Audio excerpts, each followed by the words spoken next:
Okay, thank you guys. Let's call this meeting to order. So, like we have curriculum adoption cycle update.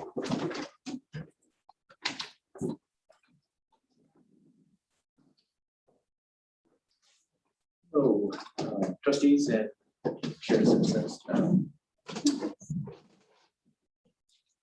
thank you for giving me an opportunity to. I wanted to come this evening to kind of update you a little bit about where we are with our curriculum adoption.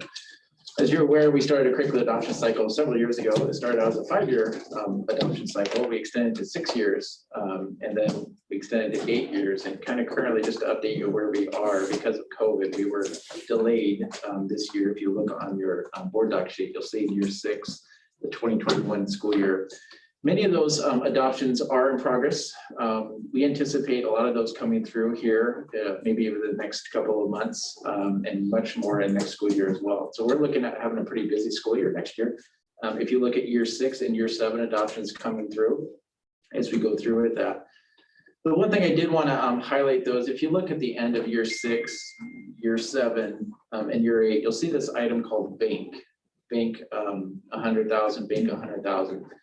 What we're running up against is because since our device lease has gotten a little bit more expensive, and we started out with curriculum, as you know, we phased in our devices.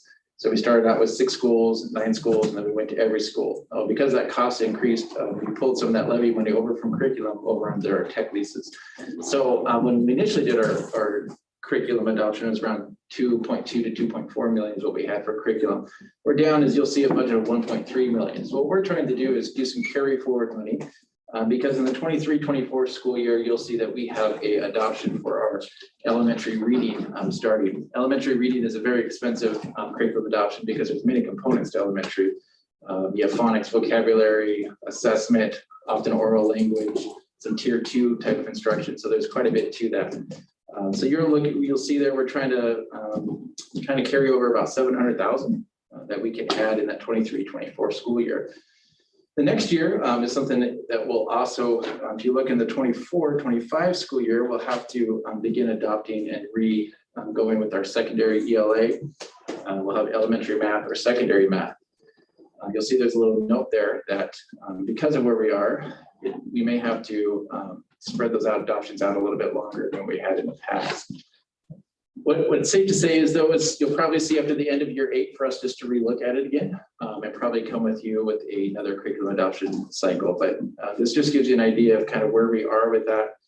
We've had to go back and make some adjustments in the past year, but thought it'd be good for you to have an update of currently where we are. Still within budget, no concerns with that. Just trying to be real purposeful and just trying to let you know what happened during the school year and trying to get curriculum adopted. Any questions I could try to answer for you?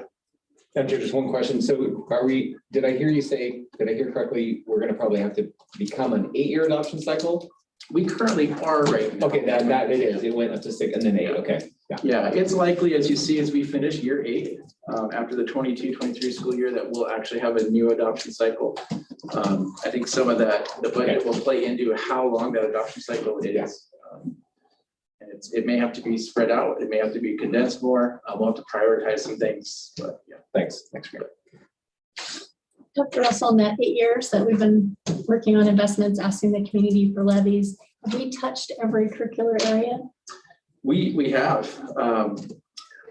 You'll see through there, we have touched every curricular area. There's a couple we still haven't though. CTE curriculum is one that we may have to. There's been some asks that come for that. Currently, we've taken CTE funds out of that.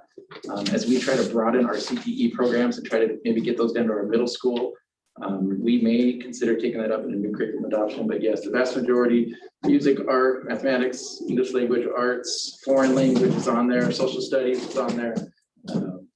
I believe every area has had an upgrade, which is a great progress for us. For many years, we were, well, as you know, well behind, 12 to 15 years behind in our reading curriculums. So it's good to get us caught back up. I think our patrons have been really helpful in doing that for us.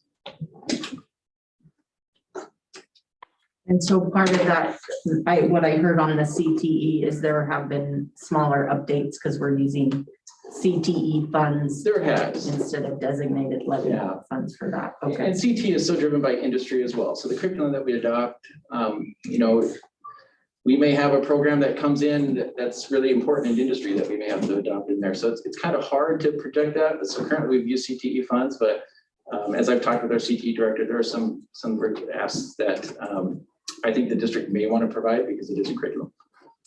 In addition to that, as we move to the middle school, our current CTE funds from the state, we don't get to use those to support middle school programs. Correct. Okay.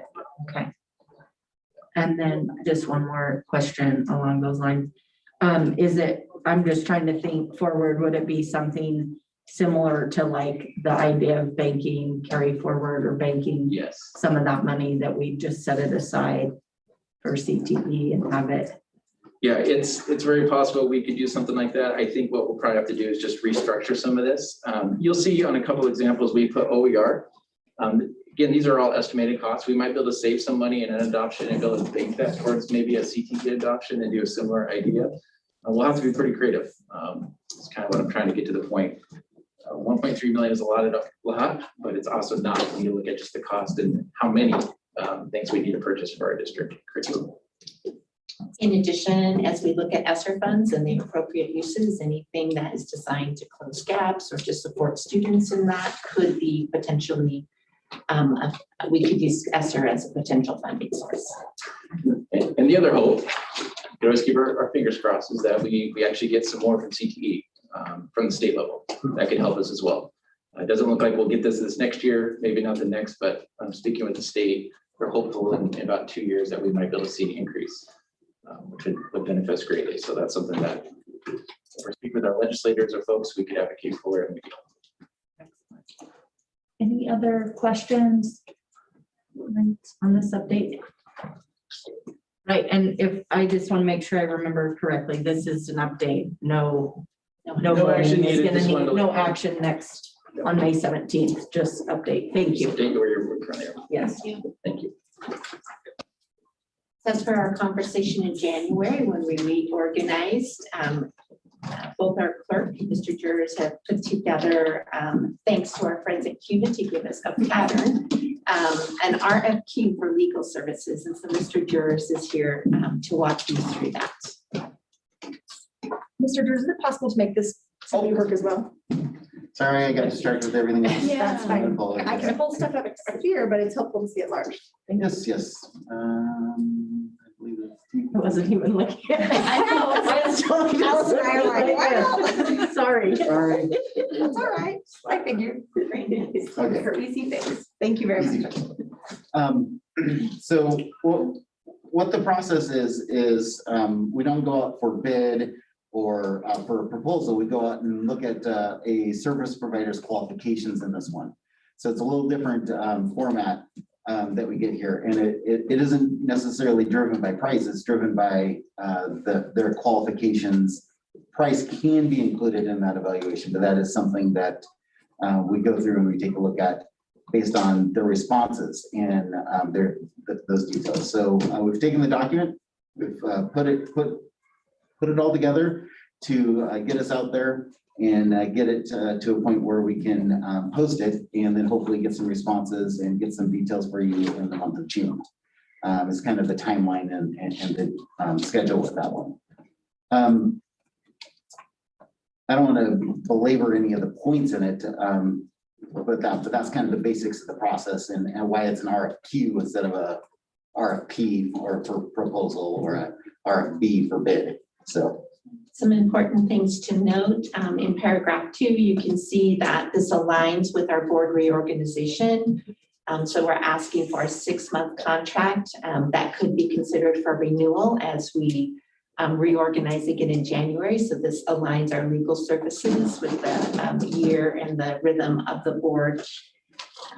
And our hope is that we would be able to bring this before you in the June workshop so that you could look at those who have responded and the recommendation, and then you could take action on it on the 21st of June. Our current legal expires at the end of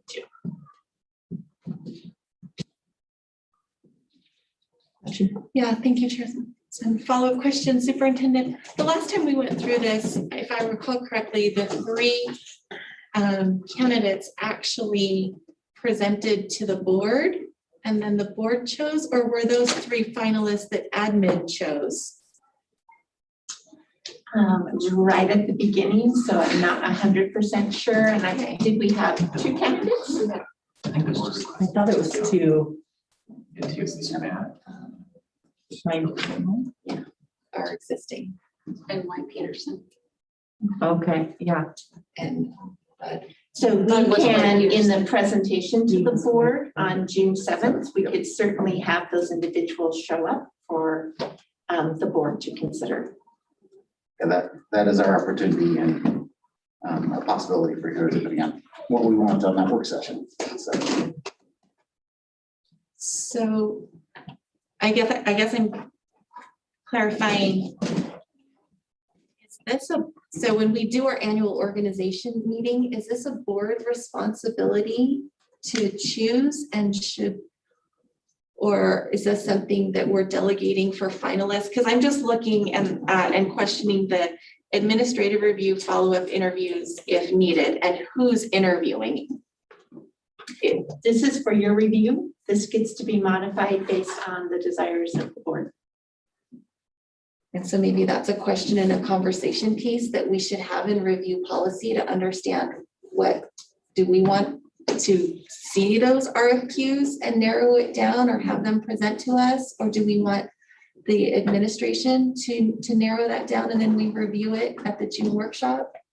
Seems like that's a management thing, I would think, that the reviewing the RFQs, that's my immediate thought, not so much a governance piece.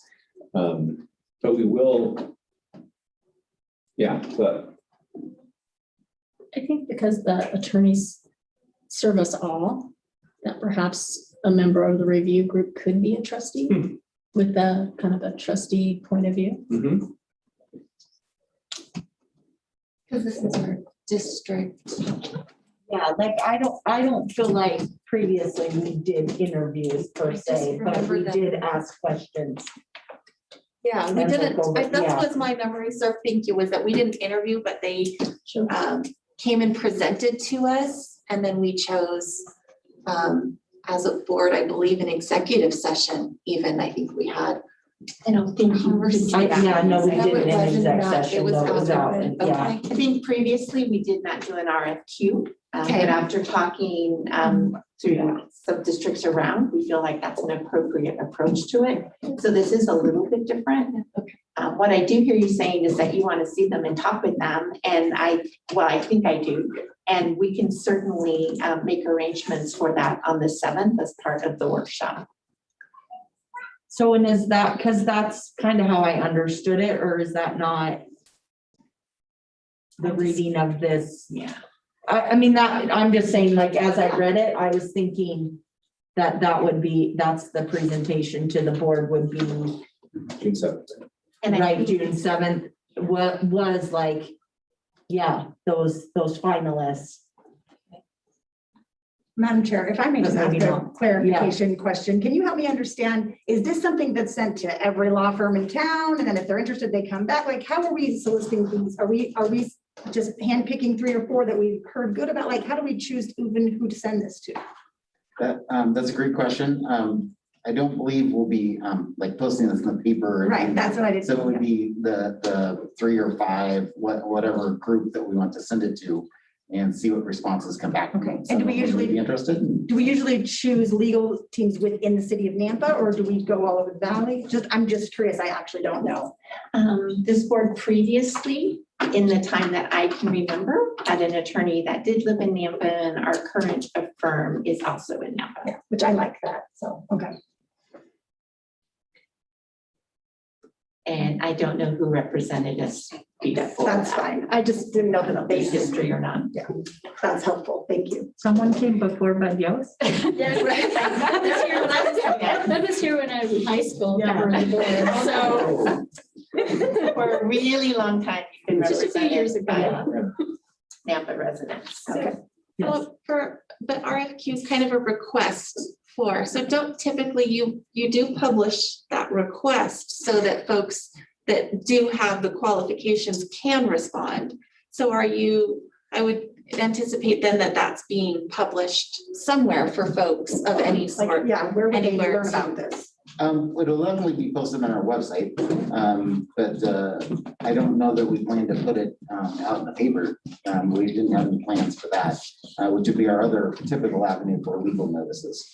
Those kinds of things for any of the stuff that we do have to publish, so. And again, this is for your review, so if that's something that you would encourage, then we could talk about, are we staying with the press?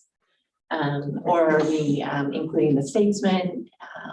And so we pursue whatever you think is appropriate. I like the idea of staying in Napa too. I think so. Yeah. In terms of advertising, or just, I suppose so. I like the idea of our representatives, our legal representation being in the community. I don't know that if that's a requirement. I just like that. I like that thought. That seems helpful. Being aware of what's happening here. yeah, You have other thoughts though? experience and expertise, Yeah, and I think Right. currently, I'm trying to remember all the attorneys that we approved in January. Sure. Some aren't based here, but they have an expertise. mhm, So our interest is having good experienced education. mhm. And that would just be, but it would be in the valley, would be the assumption. I think one of the things here is access, so there's some customer service things. So I think those would be questions, we look at our pool and say, Yeah, if you're in Coeur d'Alene, how are you gonna be responsive? Right. Or right, it's hard to anticipate who would apply. sure. Because I'm of a legal nature, I'm not gonna know to check the website and know when you're looking for that. So potentially sending out notices to certain forums or to firms to alert them that we are soliciting for that and this is the request. I think we would gain more interest in responses so that we can, in just the interest of getting the best and most candidates that we can, to get the word out, other than thinking that they're checking on our website would be my thought. I agree with that. I'm comfortable with maybe sending out a notice and I think you have to be general. I don't know that you could specify or just certain areas. Is that, I don't want to be discriminatory, I guess. Yeah, and I just, is it known if the firms that have qualifications in, in Yeah. education and these kind of matters? I mean, is that something that is a common body of knowledge in, different districts? Is that, It's a great question. Education law is really unique. Mhm. A lot of the HR specifically goes into a different section of code than most legal people go in. We certainly have to abide by that. So there are firms who focus in that and expertise, but there are folks like Bud Yost who earned that expertise and gained it and was purposeful in that. So this board has looked in both directions.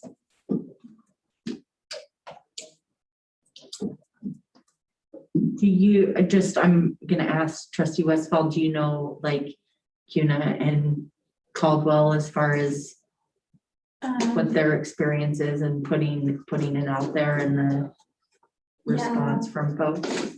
I can't speak to how many CUNA got. They're currently working with a one-person shop who had started off with a firm.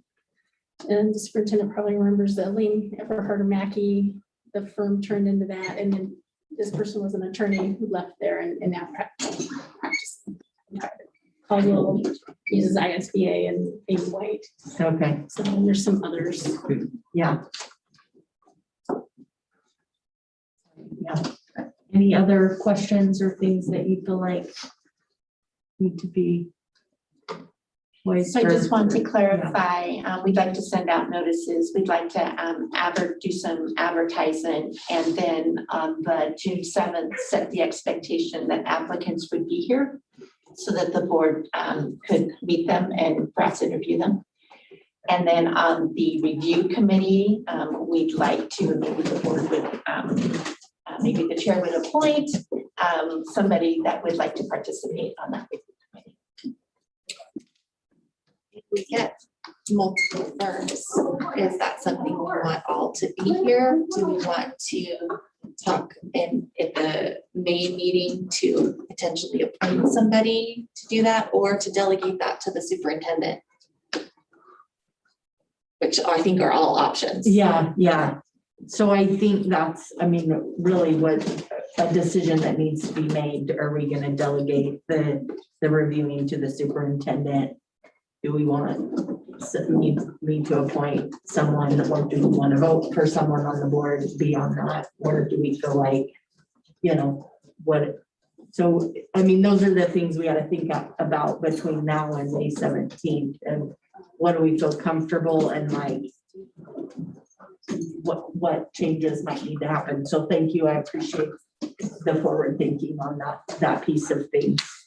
And if we're leaning one way or the other, I mean, my feeling is, I feel like, you know, on the, now I can't remember the initials for the other process, was it gonna go out to bid? RFP proposal. Thank you. Yeah. Similar, I'm thinking similar to that, where we delegate that to the superintendent and then they bring us.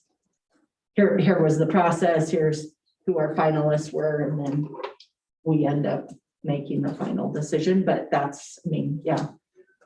So we need to think about how do we feel like we want to approach that? Would this be something that needs to have a motion made? I mean, is it that formal, or is it more of an informal decision? No, so like right now, we're just trying to give the superintendent some information and Mr. Jers, so that on May 17th, when this comes back to us for approval, hopefully there's not a lot of rewrites in that process.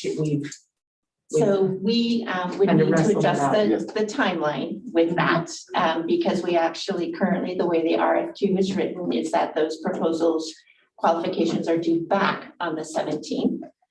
And again, we're just trying to meet the workshop deadline of June 7th. This is one of those opportunities where the 2 weeks makes it a little difficult.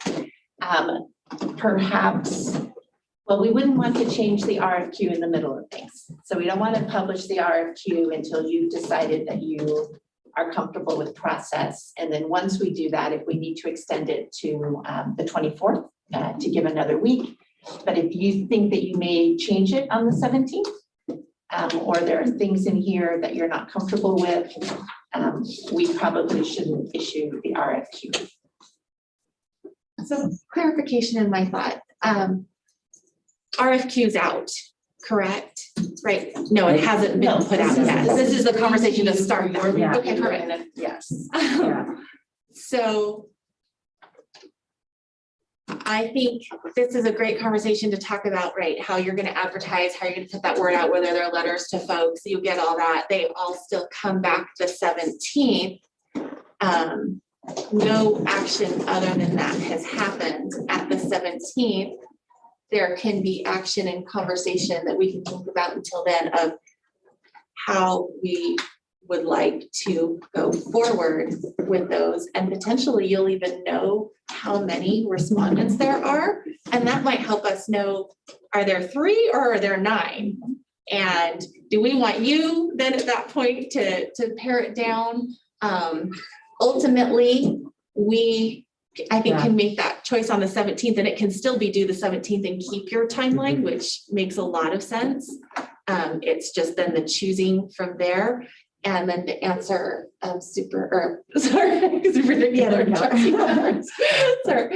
question is that it is ultimately the board chooses those 3 things at the annual organization meeting, and that's what makes this awkward is normally, right? It's our chairperson, it's our legal counsel, our treasurer, and our clerk. Okay. So we are ultimately choosing the district and board council at once, which makes it Yeah. slightly different of normal RFPs that come Yeah. out for how they're running the district, because it's one of our few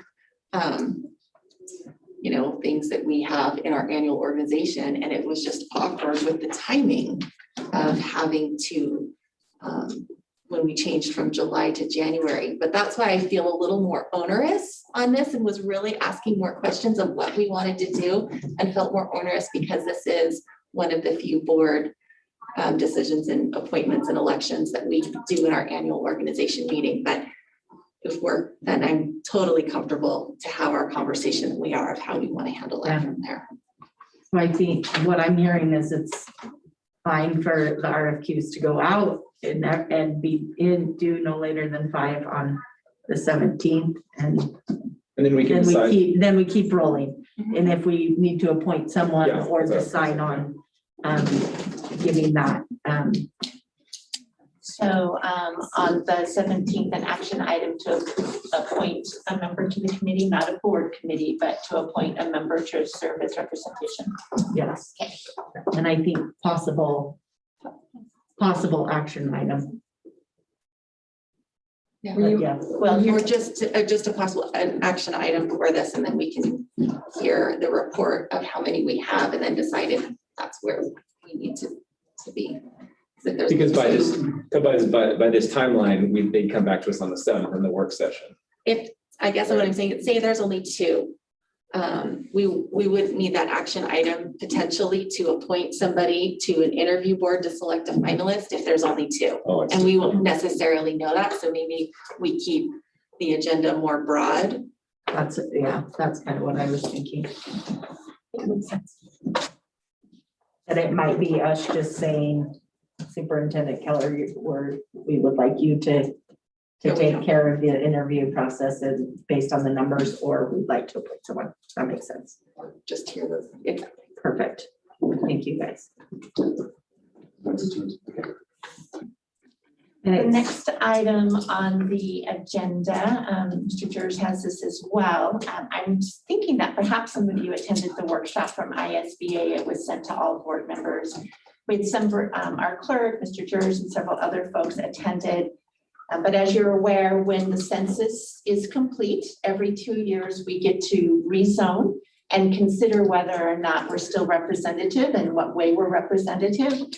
It's actually quite a complicated process. ISBA has sent us both a letter describing the process and what they would choose to do, and then have listed an amount for us to pursue. We won't have the data to move forward with this for a little while, but we do want to be in line and ready to accomplish this. So we wanted you to see this for the first time, and then this would be an action item on the 17th. We only do this every 10 years. I don't want to do it every 2. Did I say 2? Yeah, I thought. I meant 2. Yeah. It's my math. I think it was 10, but. Yeah. Clarification. Those are the census.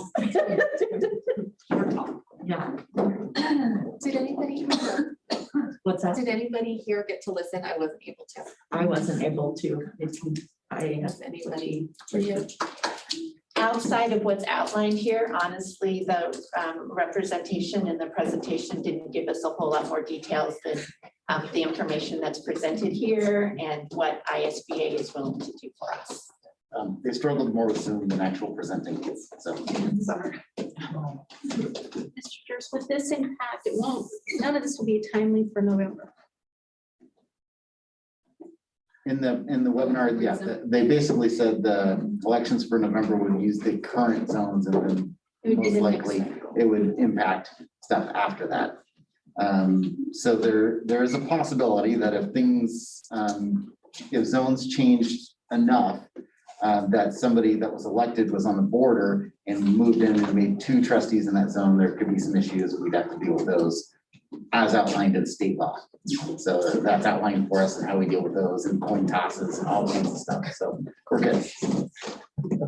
Did they say approximately when they might have that information? No, because it's all on the release of the census data. Yeah, And we don't have an official statement on when that will be yet. They know it's coming, but we don't know when. May I ask a question? In years past, how, 10 years ago with another census, was this handled the same way? Was anyone here to know? I mean, is this how it's always handled? They provide a company that can then come in and do this for it? I mean, do we have any options, I guess, No. Okay, Allison, you know? Oh, don't make me think about that. I think Miss Wallen was here, but not here. I was on the other. There was a company that we worked with.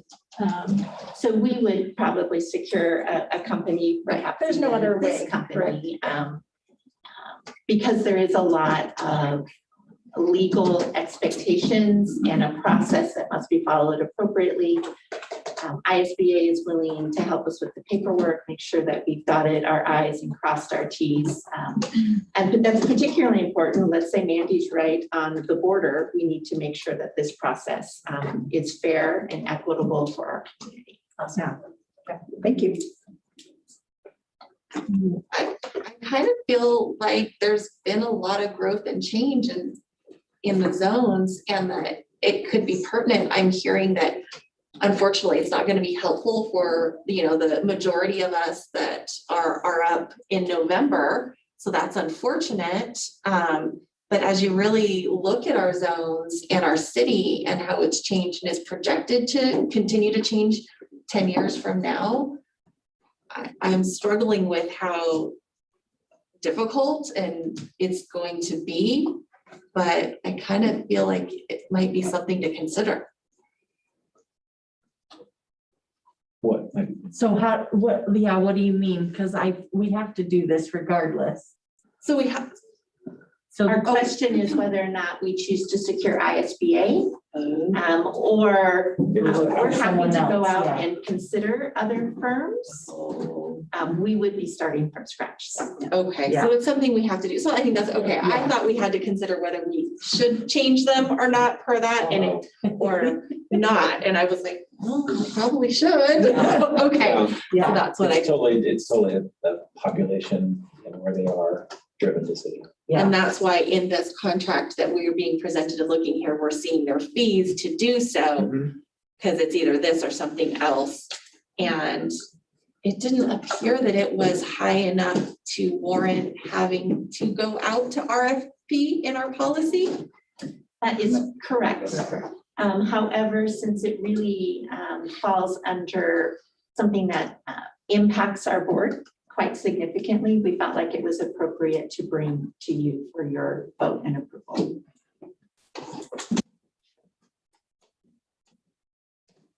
As I understood it, between July and October, census data will appear, and then we'll have a time period where we have to get this done, 120 days or something. Yes, it's 120 days once the data is published. Yeah. To get that into the state, and the state board has to adopt it and approve it. There's still quite a work on our part. We get to give them maps, we get to give them our current zone maps, we get to all of those. So there is still quite a lot of work for us involved in it. But the guidance of the work and working through the process is guided by an outside third party. Just a question that's probably off topic, but I'm good at that. Is there a chance that they would see the population has grown enough that they would, say at least suggest putting in another zone? I mean, does our school board just work on 5 zones? Is that, so it would just be realignment, not necessarily addition? That's my understanding. So yes, the zones would shift in shape. Right, but not necessarily change in number. Yeah, okay, thank you. Glad ISB is on it. Yeah, I think they seem to be uncomfortable with them and uncomfortable with the before June 1st, where you get that discount. yeah, It's gonna be done anyway. Let's take it. yeah. Everybody feels good to be able to make that decision. Okay. Yeah, thank you for bringing that to us. Time to look at it. Excellent. Mr. Juris gets to present yet another topic related to a co-op. So state law was adjusted in July of 2019, it came into effect, that allows us to as school districts and you guys to approve us joining a co-op. I've asked once before, we're asking again. The advantage for us in the co-op is it allows us to help guarantee and follow state law and our board policy for purchasing without necessarily having to go through the formal bid process, because that's already been done by the co-op. So it helps us purchase stuff more quickly and expeditiously. For us, this is one that we're looking at to help support the facilities committee and some of our capital planning management. So this is why we're looking at joining this co-op, because the software that we're looking at there is part of this. So once if this does get approved and here in May, we then in June look at considering that purchase to move forward with engaging in that. So that's kind of the process there of what we're looking at and why it's there in front of you.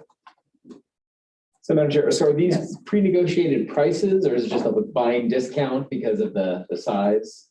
It is, yeah, pre-negotiated bidding contracts. So the way it works is it guarantees the price for that. And so that means anybody going into that would get the same pricing structure. Okay.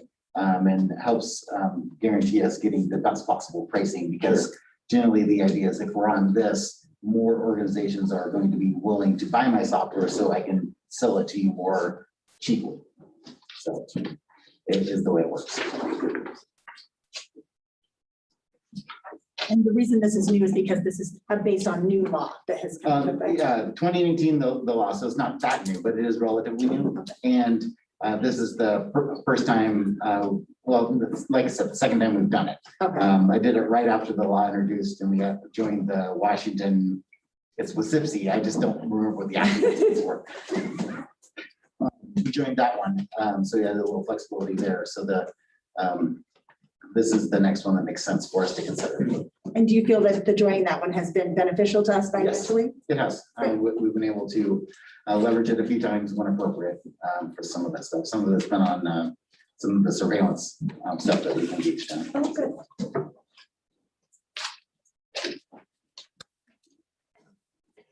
So this will be an action item on the 17th. Like we feel good about it. Excellent, thank you. Mr. Lebu is here to give you an update on our graduations as we're moving forward in planning them. And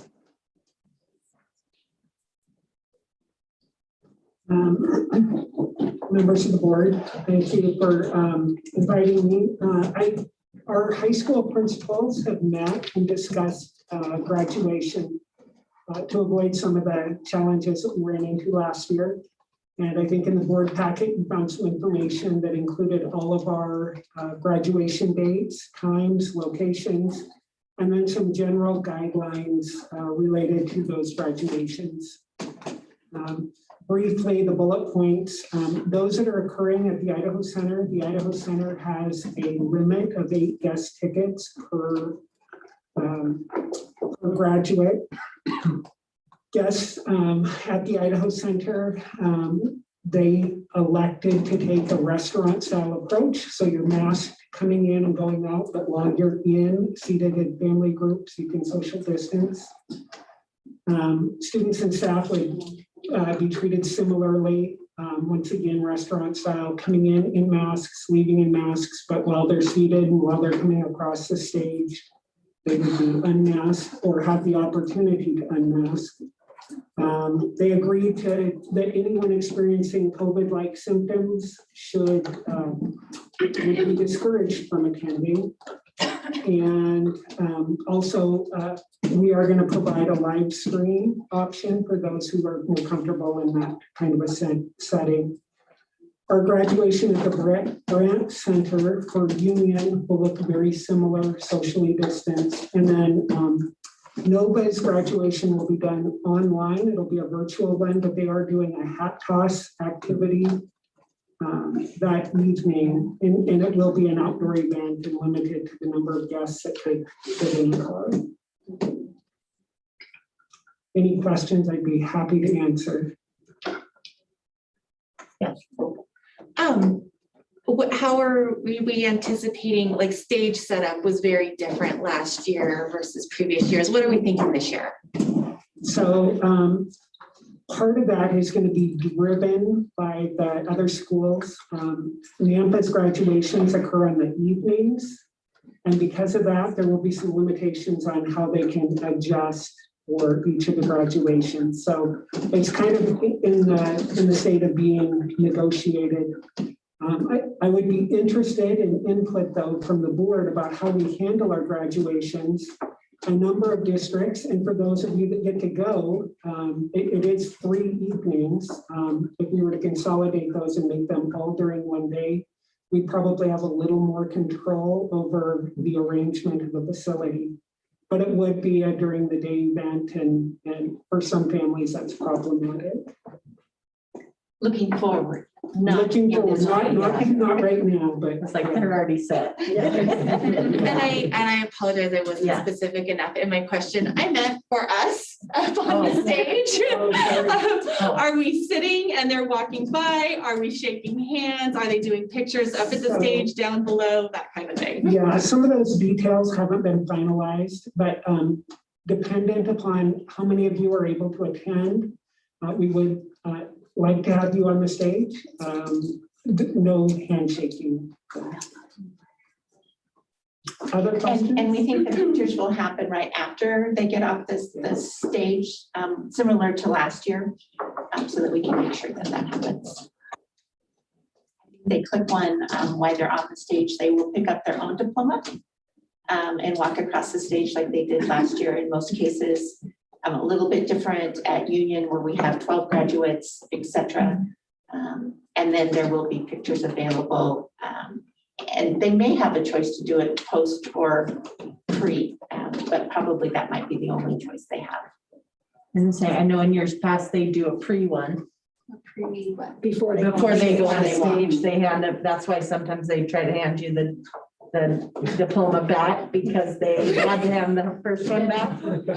Because they take a picture, but then I just think, you know, as a trustee, like these kids don't need a picture of us having them something on their mantle. Like I mean, I hope something great that comes out of COVID is we come up with a better, I mean, I think kids, families just want a picture of their graduate, right?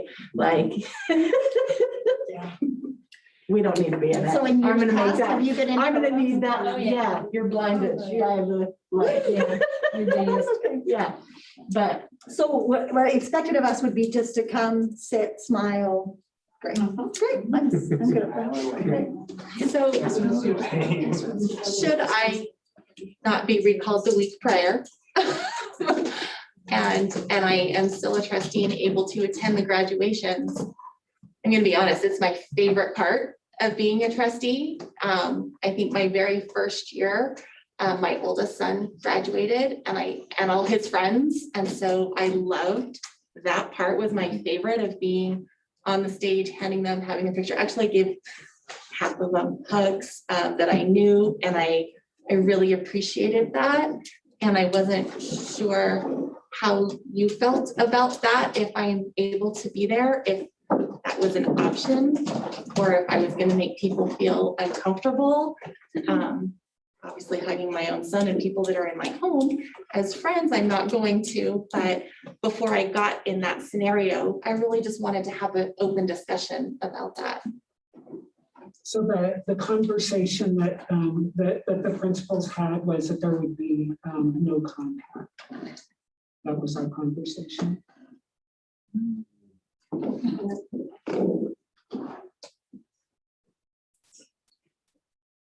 So But if it's your son, I don't think they're gonna kick you out. yeah, I'm like, every year there are staff members who have kids and they come up and Trustee hand them Ross, that. I And think so I if guess your son is walking across earlier beach is perfectly natural, that we greet him and give him a hug. Okay, no, but I'm not gonna make folks feel uncomfortable for that or any of his friends for that. And More uncomfortable. and when I, if he's but, and I'm, thank you. I mean, But, and I think in the same token, you know, I'm thankful for this very open conversation because, you know, as I paused, as I heard you say, you know, I don't want there to be, if there's a different conversation and a precedent for other staff members and their kids and those kinds of things. And our administrators will have to walk through that scenario. I don't know that we've talked about who's graduating what. Certainly our desire isn't to deny you a hug with your student. We may have to consider something different with friends or things like that, but it is something I'll ask Mr. LeBou to take back to our administrators so that we can set clear expectations. Thank you. I appreciate that and probably my most special memories and moments. So thank you. Mr. LeBou, you asked whether we had thoughts, I think, on doing it all on one day or, you know, whatever works best for our families to be there. I don't know which model it is. Yeah, it seemed to me like the evenings are really the best. They're the most work for everyone else, but Yeah, that's okay. but I think it's nice for families. Is a Saturday all-day option maybe something to even just survey about for future? So it depends on the item that's in their schedule. Right. And so I don't think Saturday was an option this year Right. at all. That doesn't mean going forward that they couldn't. They tend to block the 12 or 15 ceremonies they have right together. And they generally love to book on the weekends, and their facility is open on Monday and Tuesday and Wednesday and Thursday. Is why we get a good deal. A better Okay, which, yeah, I mean, and all of those things, of course, come into play. Yeah. Excellent. Thank you. Thank you for the update.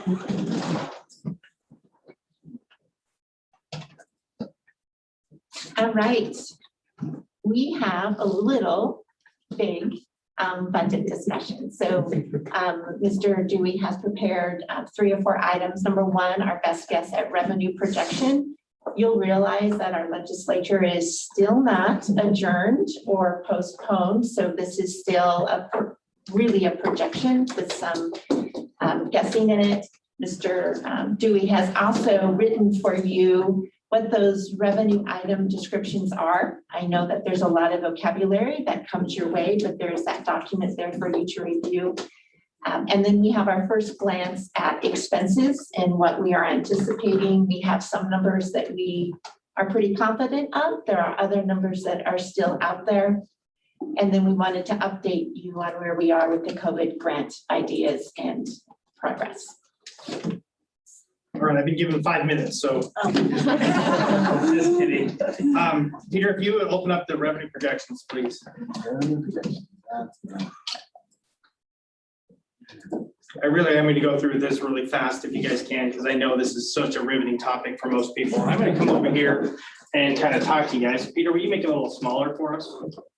Okay, that's probably good enough. So what I've done here, and you guys all have this in the packet, so you guys can all look at it here. If you go over to the right a little bit more, Peter, you'll actually see where our current budget is this year. So this is our original budget for this year. I put in estimated year to date and what we've received so far.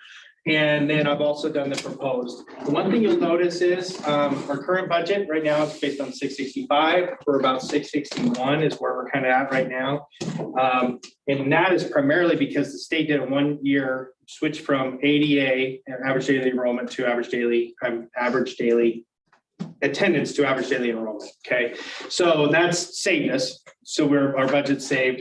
And then we are projecting to go down from our original budget about 25 units. And so that makes it a lot more difficult. You will see some of these line items that will actually increase, right? Because when you're going in some of these average teacher salaries, when we're looking at the average teacher salary with, increase in career ladder, that does increase things. But we still, because of the loss of 25 units, we're still seeing quite a bit of a drop in money, right? One thing we have to consider is there is some money here if we were to go like for like in 640. So it's just so people are aware. The other big part here, the distribution factor. So last year when before COVID, it was like 28,600 and something. I don't remember exactly what it was. And then it went down again. And then in January, February, you guys know it went down again to this 22,810. Okay, so that's a pretty good number. We think that's going to be approved by the legislature, we hope, here soon. But we are going back up. They did give us a little bit of an increase this year from last year's original appropriation. The unfortunate part is all they really gave us was $600 on top of for health insurance. They did not give us anything additional for discretionary. So the legislature has been real tight this year because of all the belief in what we can do with all the new monies.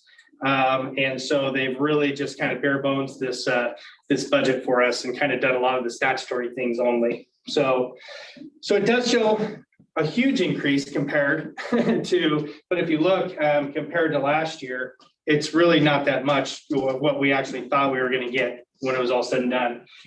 Because of this is why we have to basically use the last ESSER 1 to basically make this year whole.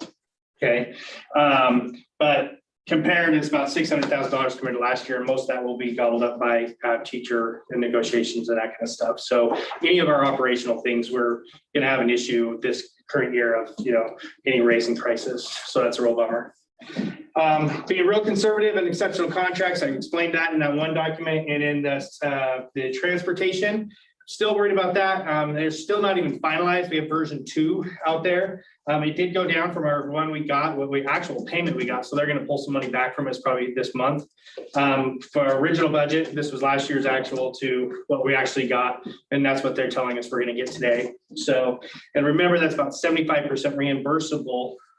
Reimbursement from reimbursable expenses. So things like activities and things like that don't count in there. So if you go up a little bit more or down a little bit more, Peter, this whole section here, generally by about mid-February, we have a document from the state that basically says how I calculate every single one of these. Right? Some of these are pretty well known. Leadership premiums, those type of things. It's $850 per teacher that we have in the district, per teacher and pupil services. So I can do some of those. But most of these other ones, I don't know yet until they actually tell us what our calculator is. And so what they have to do is they basically say you have $10 million and you have to distribute it amongst all the districts. So they have to go through and do all that math and tell us what to do here. I do want to back up one real quick. Peter, if you go back up a little bit. So notice this 29,542. One of the things that when they went back to JFAC this time, they had to do a couple different things. They had to change. They changed the professional development, added $1 million. We don't know why yet. So that's coming in.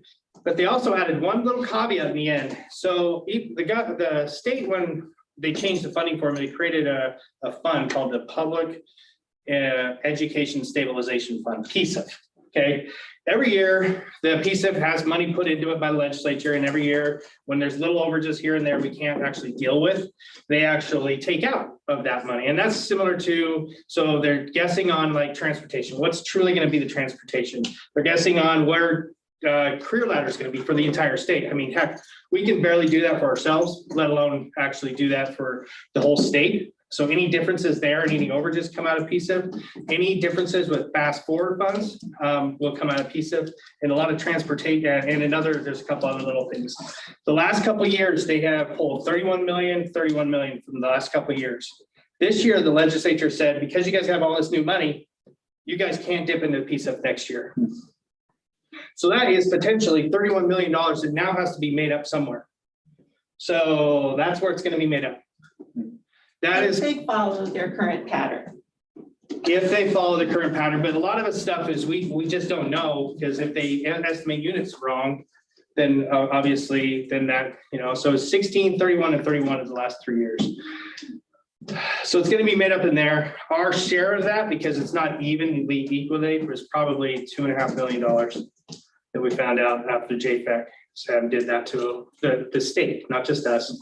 So that's a real big bummer, because we thought we were going to have this huge increase, and now we have risk that depending on what happens with fast forward, a whole bunch of kids go out and get a lot of college credits, which is great, but they didn't fund it enough. Now we have to take it in our discretionary amount. So just know that's something there that we have to deal with, okay?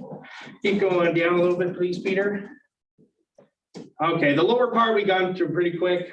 Just tax revenues, I expressed how all those there. The judgment is a one-time thing, just makeup of stuff that didn't get pulled out there before. Other local is just some of the areas that we get just other local money. Big one we don't have right now is the earnings. In the past, earnings were going really well. Our LGIP, local general investment pool, has to really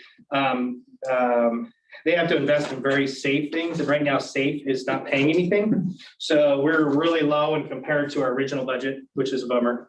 So we could be worse. West State, I think it's like $600,000 low. So, and if you go down a little further here. Okay, I keep going down. So right here, we have an indirect. That number's going to change. I'm going to let you know that right now. So we have the ability to charge every one of these grants indirect rate of about 15% almost. So we're going to do that, and we're going to calculate what we think we're going to spend next year and actually do that calculation. And this number is going to change. It actually helps us. It basically takes it from a restricted amount and puts it unrestricted, which we'll need this money anyway to basically make up some deficit associated with some of the reductions that we're looking at. So that number will change. We're just letting you know right now. Can you explain a little bit more what indirect is? Yeah. So indirect, what it means is that a grant will allow us to charge our administrative fees to the grant, right? Some grants allow us to, like Title I, IDEA, some of those allow us to do that. Normally it's a restricted rate, which is about 5% is what next year's rate is. This one allows us to do the unrestricted rate, which is 15%. So when you're talking as much as we're getting in these grants, that's millions of dollars that we could potentially take. Now it's based on what's spent, not necessarily what's on the grant. So we can't pull it all at once. When we spend it, we can take a little bit out of it. So we usually do that at the end of the year, so we know exactly where that is.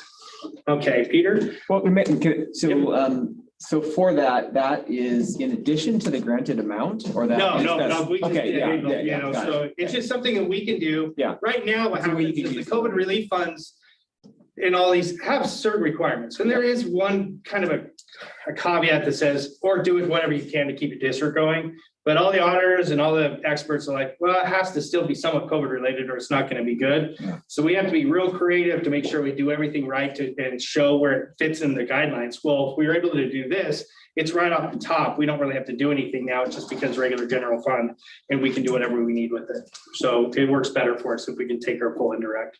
Before you move on. Yes. Can you go back up to discretionary? Peter, can you go back up to discretionary? Okay. So we adjusted our staffing to reflect what our units is, and you also did for discretionary, right? From yes. So generally what happens is there's a formula I take here. I usually take the 10-year average of where our best 28 weeks. The difference is this is our first 10 or midterm. And this one's based on our best 28 weeks. Our best 28 weeks is always usually about 99% of what our first one is. So I just do a calculation based on the weighted average of that to come in here. And then over the years, I've actually been pretty close to that amount. So if you look, it's always about 99% is what we either budget or actually receive. This number right here is not a known number because obviously we're not done with school yet to see where it's at. We always usually decline in the latter half. Last year, I think we increased because they allowed us to. So it worked out pretty good for us. So you were talking about things being pretty tight because we're right sizing or correcting our budget or however we want to call it to reflect our enrollment. And so the amount difference is pretty tight, right? 18,753 to 18,167. Yeah, because I mean, remember on this one, we did our budget expenses based on here. So when you take that much off of our budget, that's how much we're short this year. We had some carry forward, we had some other things that we're not going to be short that much in our savings. But that is what we basically needed, right, in order to keep our budget. So when we talk about the expense, one of the things we've done is we have done some planned reductions in teachers, but we haven't gotten rid of any schools. We haven't done anything in our utilities, our custodial, or any of that kind of stuff. It's really hard to do that in a 2-month span, right? We need to know how many kids are truly going to be here. We don't really know that, so we're kind of guessing. And so until we actually get a year under our belt, it's really just, this number is a good safe number for us to know where we need to be. And it allows us to put enough money aside in ESSER to really feel comfortable. And if it gets more than that, that just means less that we have to take from ESSER and we can do more things with the ESSER funds. So in that area, because discretionary really support a lot of personnel costs? Discretionary, most of this personnel costs are sitting up here in the apportionment. Yeah, discretionary will pay our cup overages. So example, if you look at the base side right here, so they only pay us $23,000 for my salary, Peter's salary, each of us. I pretty much guarantee that I make more than $23,000. So the difference in that comes out of this. Okay, same exact thing for our teachers. We have some teachers that get paid, I think our maximum is 60,000. You guys will know the maximum of the career ladder, I think is 50,250 or something like that right now. I'll actually, no, take that with the third tier, it's a little bit more. I think it's like 54 or something like that now. So it goes up, but it's still not our 60,000. So the difference comes out of that number as well. So, and then all of our utilities and everything else comes out of that. And our supplemental levy is a big help as well, because we have $3.939 million going towards salary that helps with all of this as well. Okay, we good? Peter, let's go to the. Randy, I just want to put a caveat here. So in order to meet our budget requirements, we ran into this last year. If you remember, legislature was late. We had to move it. We're already pretty late in June. So you're going to see our best guess at a final budget at the May meeting on the 17th. So this is a really good time if you have questions or things to clarify for you to really dig into that. So I just wanted to set that expectation. When we see this again, we'll want you to approve it so that we can then publish it in the paper, post hearings for you to do the final in June. So we have our hearing is the June 7th. Then we have to have we have to approve the adoption on within 14 days after, which is our next meeting of the 17th or whatever the next, is it 21st or whatever that is.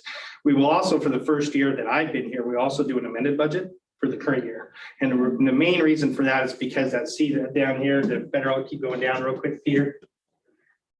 Keep going down, keep going down. This $4 million right here. Go back up. Sorry, I was going too fast. You were super fast on the roll.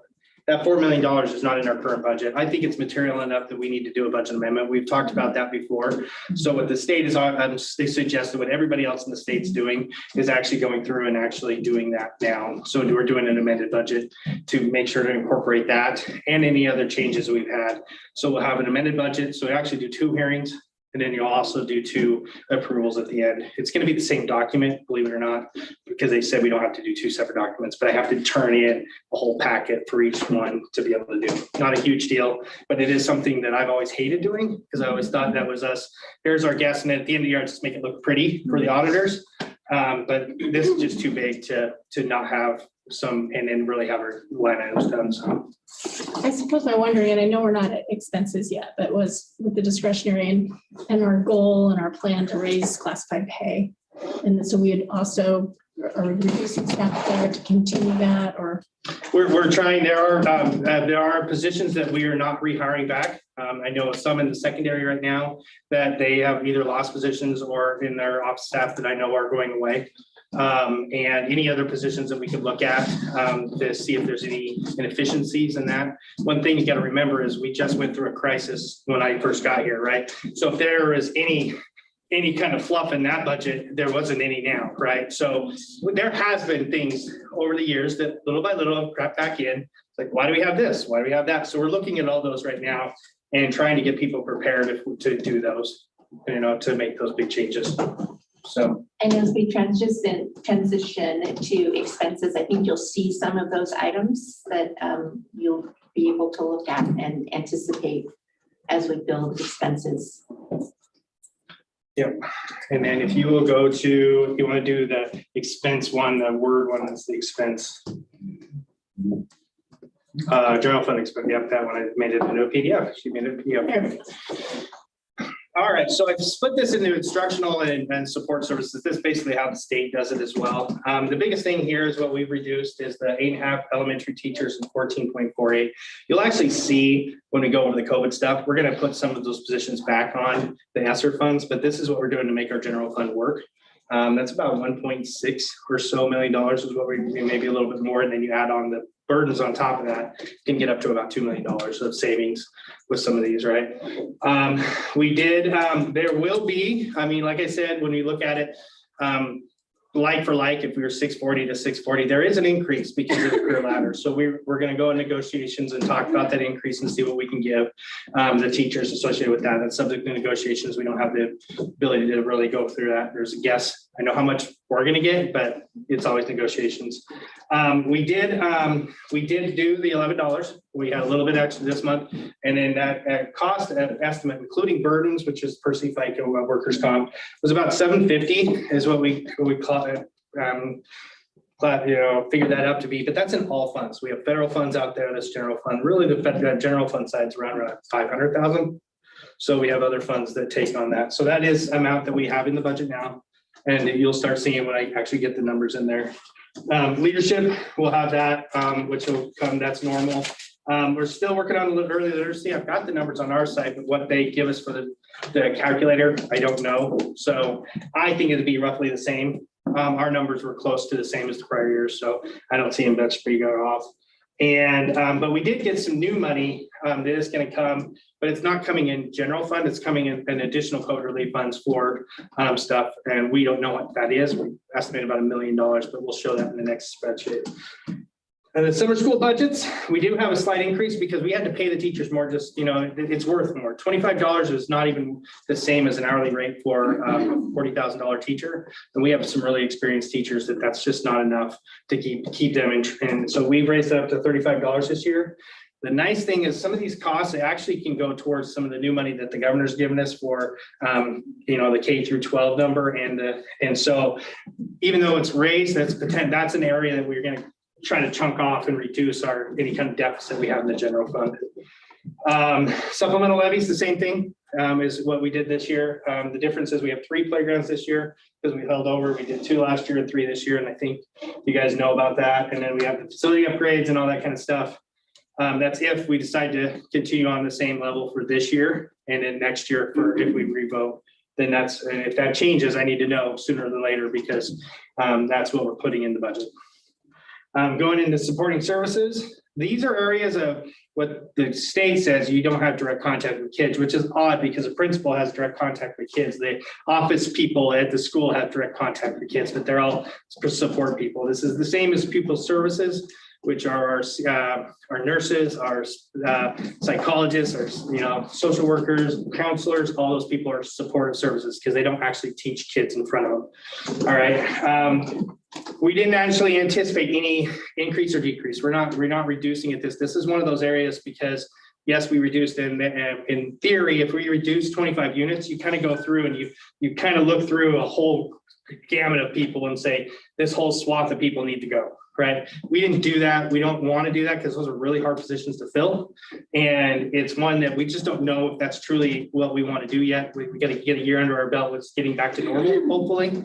And we'll see where that's kind of at. And then if we do need to make cuts, we will. We're again anticipated a step for most of our classified and our administrators, which is about a 2% increase. State PD, they did not increase it. They made it look like initially, it's like, hey, we're going to bring it back to normal. And then they said, oh, but you can use your COVID funds for that. Well, that's not how that works. So we basically are going to get the same, about 380,000 is what we anticipate. We're going to get a little less because it's based on number of teachers. And so, but not that much. I didn't change anything to your board or the superintendent's budget. So if you guys need something different than what was there last year, I can send it to you. You guys can see what it is.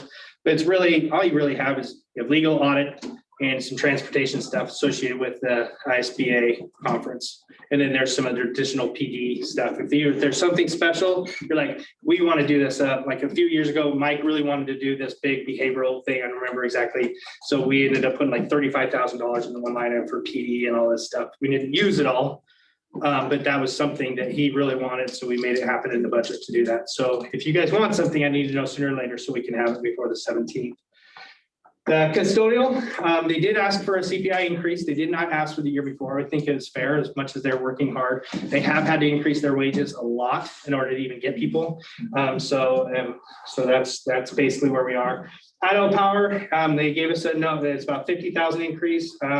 Grounds and chemicals, for years, we really tried to just do the bare minimum on our grounds, and they just they weren't looking good. So we're actually trying to put chemicals to make them look better. So that costs at least 30,000 extra. So, and transportation, we're expecting the budget that I normally had for 665. The bad thing with the reducing kids, unless you can get rid of routes, we're really not reducing costs, right? Because just because a bus goes from 15 to 10 or 25 to 20 doesn't necessarily reduce that unless we want to reduce a route. So right now, until we can kind of see exactly who's riding the bus and how many kids we have, we really can't reduce anything yet. So it's a year where we'll just have to kind of eat it, I think, on some of these. And then we did, last year, we took out $100,000 of activity busing.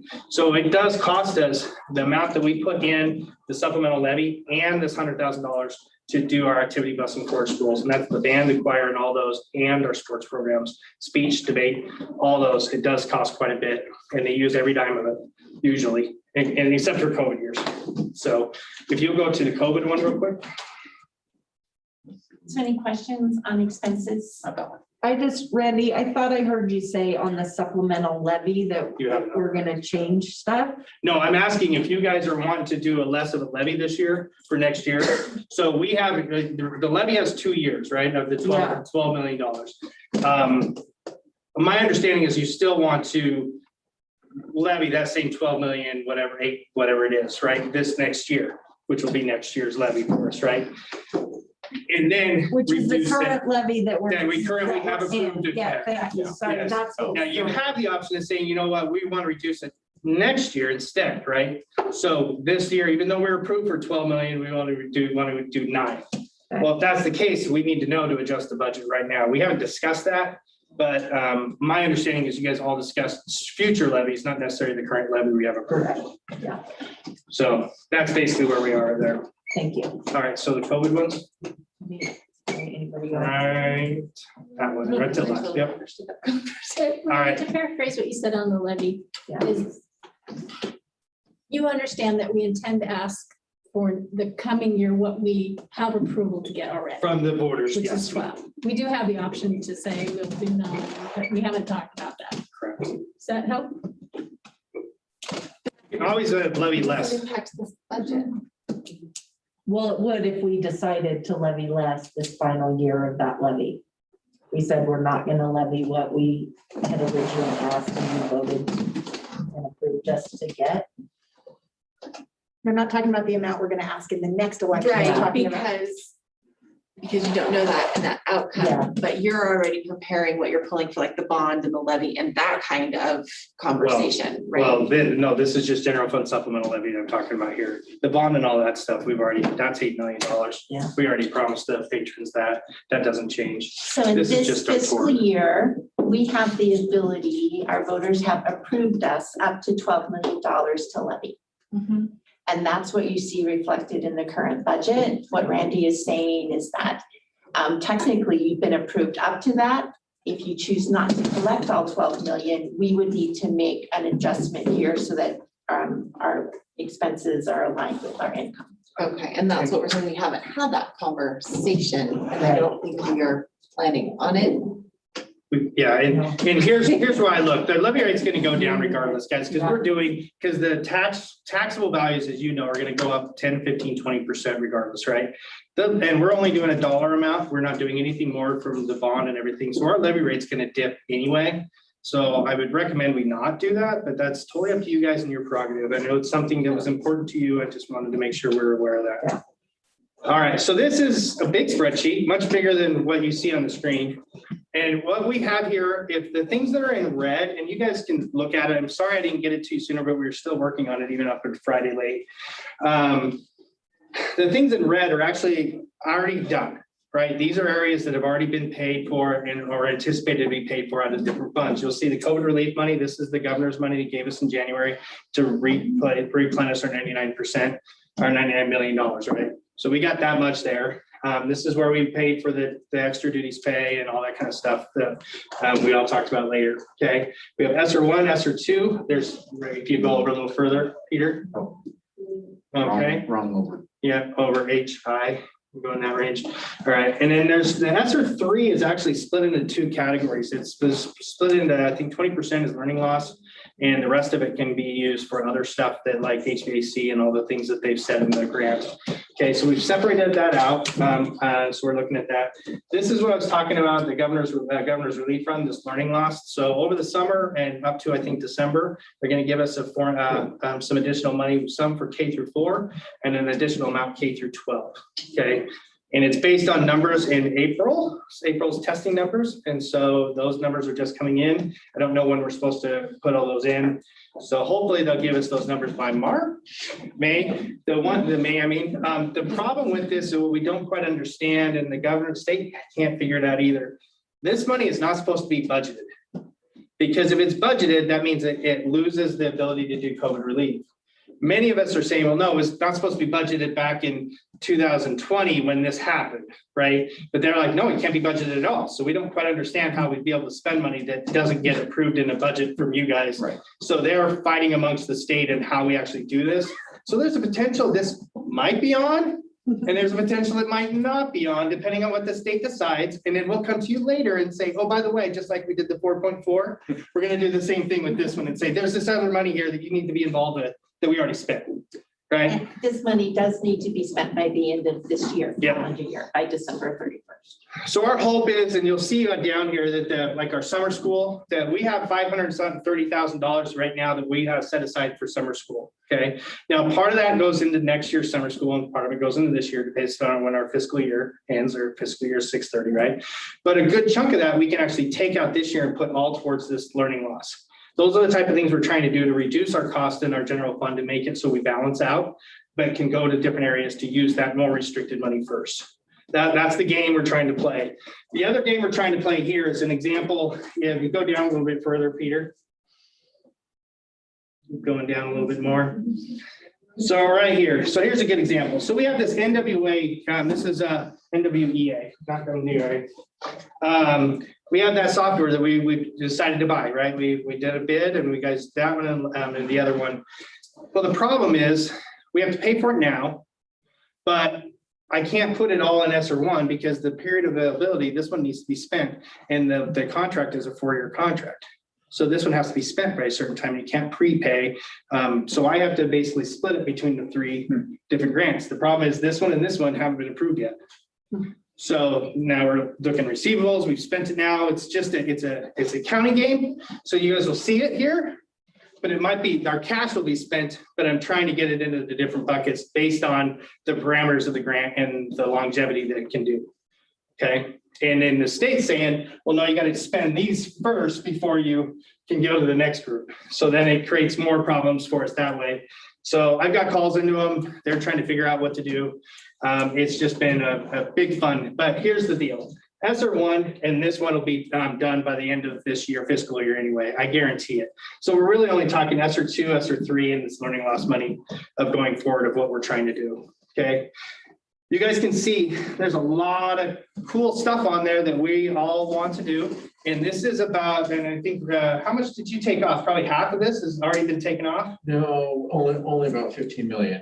Only about 15 million. So if you go down to the bottom here, and there's still holes in here, which we don't even know prices. Keep going down to the bottom. Keep going down to the bottom. So we still have $60 million of wants, needs, all that kind of stuff. And that, again, there's holes here of some different things like the indirect, like we were talking about. We got to figure out what that would be each year. So there's a lot of wants, needs, and literally there's 12 million, 21 million, so we have what, 50 million. So we don't know yet. We're still trying to work that out. So trying to get a definite plan. And again, just like what we had this year, we had a plan for ESSER1, and then all of a sudden the COVID relief funds came, right? So then we moved a bunch of stuff over there. And then we had some learning management money. So we moved a bunch of stuff over there. We moved the G hotspots like 15 times. So we could, so it's the same thing here. Something happens, something comes up that's more priority, another outbreak comes, we need more PPE, things like that. We're just trying to figure it up in here and do the best we can. So this is a draft, this is a budget, but I wouldn't say it's gospel until we've actually bought something. And then at that point in time, it's okay, I can pull it, but now I have to wait a year to pull the next grant, even though I have it here. So it's a fun conundrum that we're trying to do. Randy, will you really quickly explain the 4 million under ESSER2 and ESSER3 near the bottom there? Yes, so this 4 million estimate is what if we, so one thing we're not sure of yet is in future years, what we're gonna have to use for the budget, right? Right now, that's what we think we need this year to make the, because we're going down to 6, with the increases and that kind of stuff. So it's a potential about $4 million we need to use out of ESSER 2 to balance next year's budget. Okay, remember last year was only 300,000. We were pretty good. So when it's all said and done, we'll be moving a lot of stuff over there from the general fund, like custodial again and those things to be able to Nova will be in here, those type of property that'll go in there. But there is, what we don't know is the year next, if we'll have to do it again. It really depends on our appetite for reduction and what we truly think our growth potential is or not growth. So we know for sure we're going to need some of this money to basically balance next year's budget. What that's going to be this year and the next year after that, we don't know. We're just basically 2 years out. And then after that, ESSER 3 is pretty much done anyway. So we won't be able to really set aside too much more. And we'll have to make the cuts if we truly are smart. But we'll know, in 2 years, we'll know kind of what our enrollment pattern is. We were losing, 250 a year about in the last few. So we were already going down as it is. And our kindergartens aren't huge. So that's the risk we have. We're now 4th, I believe now, instead of 3rd. Depends on which day. With Bonneville, unfortunately. So, but it is what it is. And that's what we're working on right now. So. Randy, could you say it another way if we didn't or put that cushion there, what would the consequences be? If we said it'd be the same consequences when we were $6 million in the hole. Basically, we would be in a room and we decide who do we cut, who we don't, what do we do? Do we have to do furloughs again? Do we have to work on another supplemental? Do we have to do other stuff? Do we need to close school? Do we need to reboundary? How do we do this, right? Right now, we don't want to do that because we want to see where we are, right? But the consequence is $4 million is a lot of money, guys. Yeah. And that would roll through our fund balance in 1 year if we chose to just do nothing and continue our spending, right? There are things we can cut. Think about 85% of our expenses are generally people. So And I want to clarify the reason this number is here. Remember that reduction in discretionary money, right? In January of last year, we couldn't have predicted that that's the way it's going out. So 3.1 million of that is because of those adjustments. And then if you'll remember, Randy mentioned that we aren't going to get reimbursed for professional development at the same rate and the technology. The legislature has decided it's very appropriate to backfill those amounts using ESSER funds. So some of those have placeholders here because we anticipate on providing professional development. And we do have a technology staff that we need to support so that our kids' devices are supported well. So placeholders, just to make sure that we can meet that.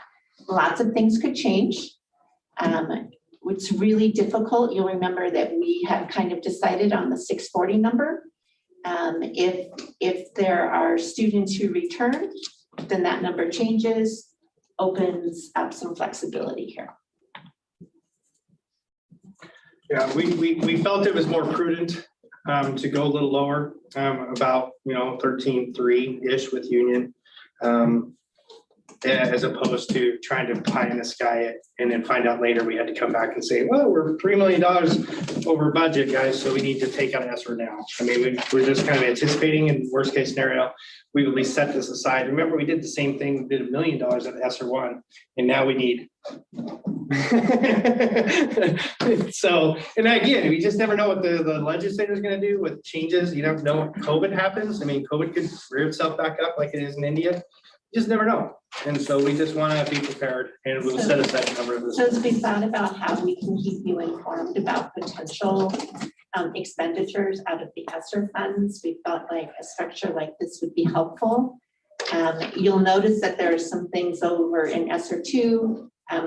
We haven't even gotten, we haven't finalized approval for that, and you haven't approved expenditures.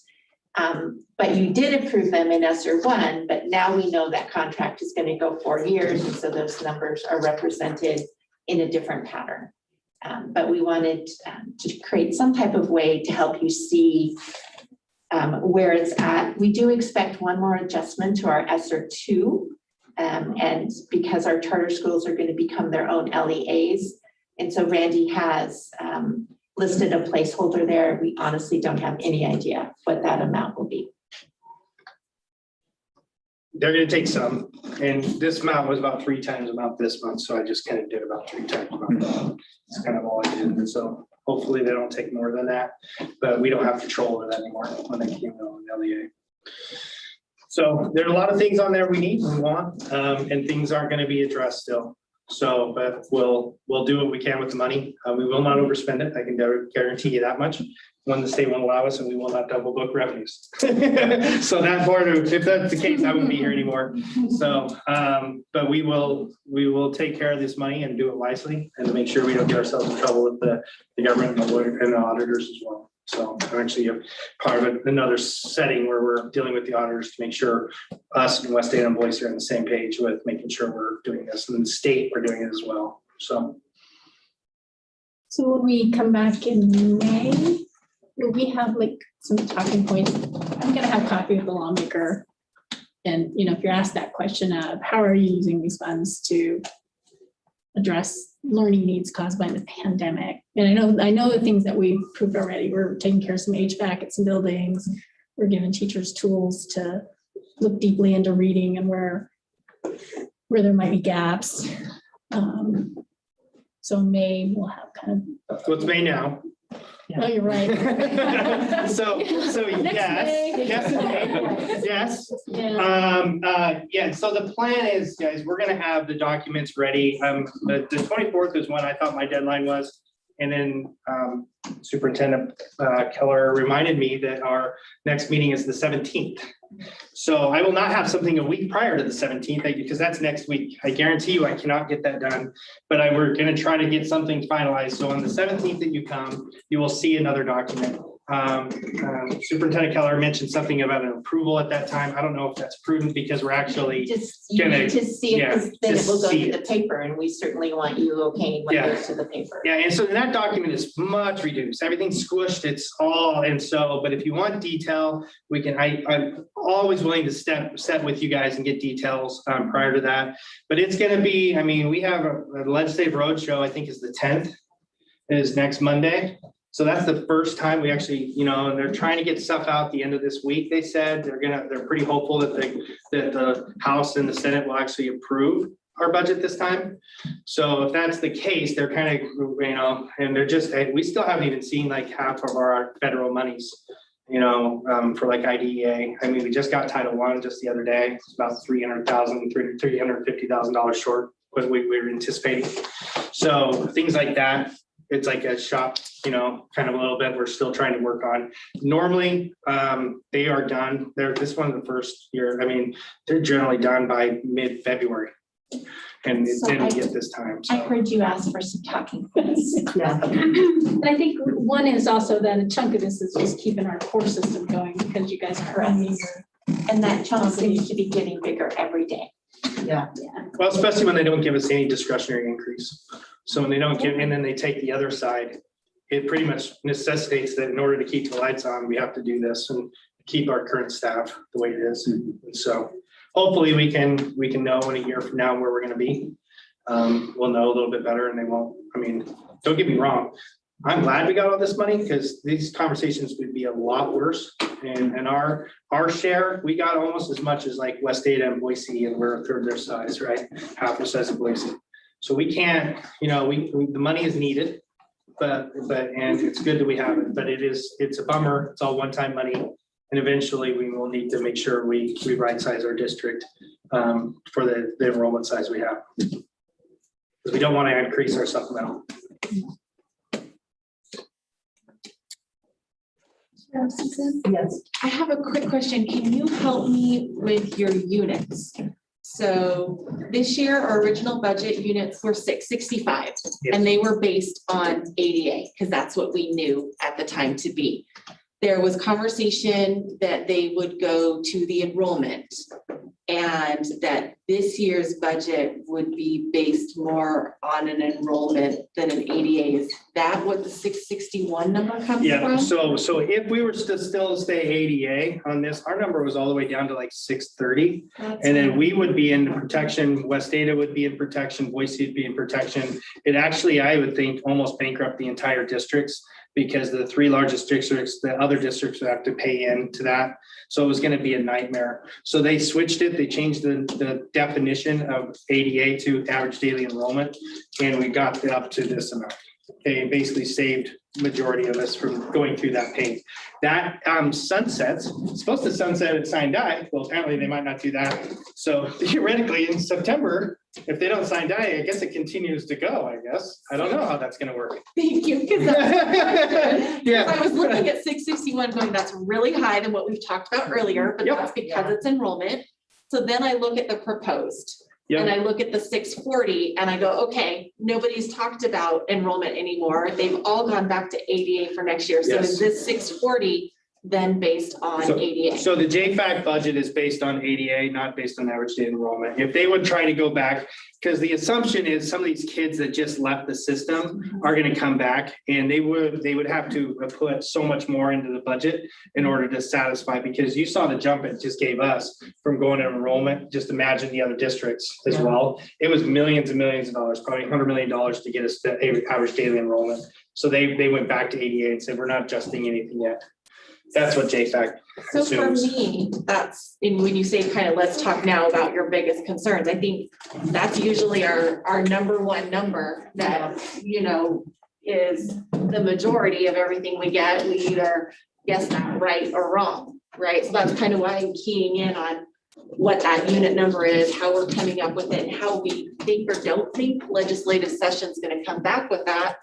So I think I just heard if this year's estimated was for an ADA, that number would be 635. It's around at 630-ish. I haven't recalculated. I've got the reports. I can pull it up. But I mean, once they went average daily enrollment, I didn't care.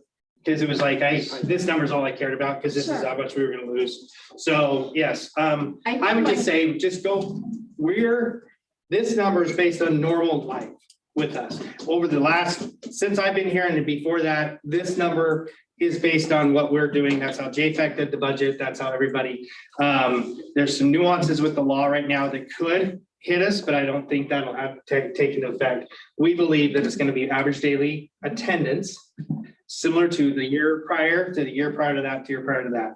So I don't think it'll be different. I think things will get back to normal, and then they'll start working on the funding formula change in a different way like they were trying to do years ago. Perfect, thank you. I think the only thoughts I might have as a trustee is to understand what ADA is this year and what reasoning we think we should be higher next year. And maybe do we want to be more conservative and keep it what it is this year? And if we've got some good justification that we think it will be higher, that would be a potential thought and conversation I would have. And then the second is then as I go down the list of revenues of this year to date, actual, not budget, but actual estimated year to date and proposed, right, like salary, they're pretty equal. Of course, we've got a major change in units above. And so I'm thinking a lot of the reason why that revenue number is still the same, I would typically anticipate to see it be much lower in the proposed because we lowered our units. I'm thinking it's not because we did a lot of raises and those things. Okay, so No, talk this to is me. revenue. So let me answer your first question of why we think this number is good. Thank you. Okay, so we like I said, we were about 630 average daily attendance. One of the things we have trouble with during the pandemic is getting kids to actually do things and claim attendance and all that. Where are the kids? Where are the kids, right? Now, a unit is generally around 20 kids per unit, okay? So all we're doing is basically saying we're gonna get 200 of those kids that were lost in the system. I don't think that was compared to what we are today, right? We didn't think that was too far off compared to where we are today. So I thought that was a good estimate, and we did, how long did we use that? We probably did a whole month and a half of trying to figure out what our number was gonna be, because that number drives all of our FTE conversations and all the other stuff that we're doing, okay? So I think we're pretty fair that this is a very good conservative number compared to where we used to be, okay? I don't think we need to go deeper than that. All it will basically do is just say, okay, instead of $4 million in ESER 2, it'll basically say 6, because we can only go down so much with the size we are and all that without having to do major cuts. And we just need to know where that is for now, and then we can kind of make the decision in the future where we want to be based on how many kids come back. So I hear that that's your number where you're like, hey, I don't want to have to cut anymore, right? And I can see where that is. I guess I'm still not understanding what is giving us the confidence that we will get 200 more kids next fall. If you remember, this is a conversation that we had in February, and we asked the board guidance and shared that number. You look at our enrollment right now, which is actually continuing to go up. The number we have based on, normally we have 3 different projections. This one is actually looking kids in the eyes and rolling them up. And we feel pretty good that that's actually what's there. Remembering that we have, so we still have Nova as a choice, and then particularly as we move forward and out of the COVID era, we believe that parents will, some of them have found different choices that they feel comfortable with and may stay there.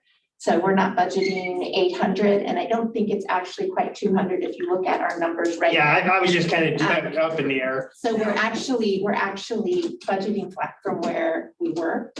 And so again, we had to start somewhere, and this is a number that this board has seen 2 or 3 months in a row. So that's where we are right now. And then the next step on this is you would expect with that number going down, that this would go down significantly. The career ladder increases our average teacher salary. So on average, an estimate of, you change that. Hey, Peter, do me a favor. So this is 3222, right? Is this an adjustable document? Okay, No, switch that. Yeah, switch that 49 to just 49,000 even. Okay, so you switch, if we were to switch this, it would go down about 300 grand. So it's just even $300 at our side, difference changes these numbers significantly. So when you're saying add another almost $1,500 to $1,700 to these compared to what we were last year, it really exponentially hits these, right? And so that's why this number hasn't gone down significantly. I mean, it has gone down, but not as much as if I could show you too, if we put 640 here, it would actually show you what the true increase of the career ladder is.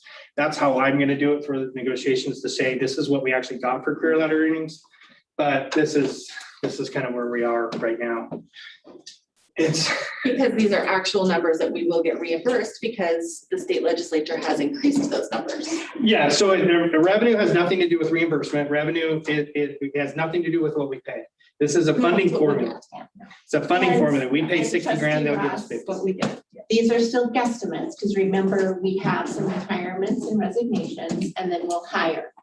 So again, Randy has gone back in a 10-year pattern and says, hey, if we lose folks, they tend to be here for 5 years, or if we hire folks, they tend to be here. So again, these are our best guess, best based on where we are.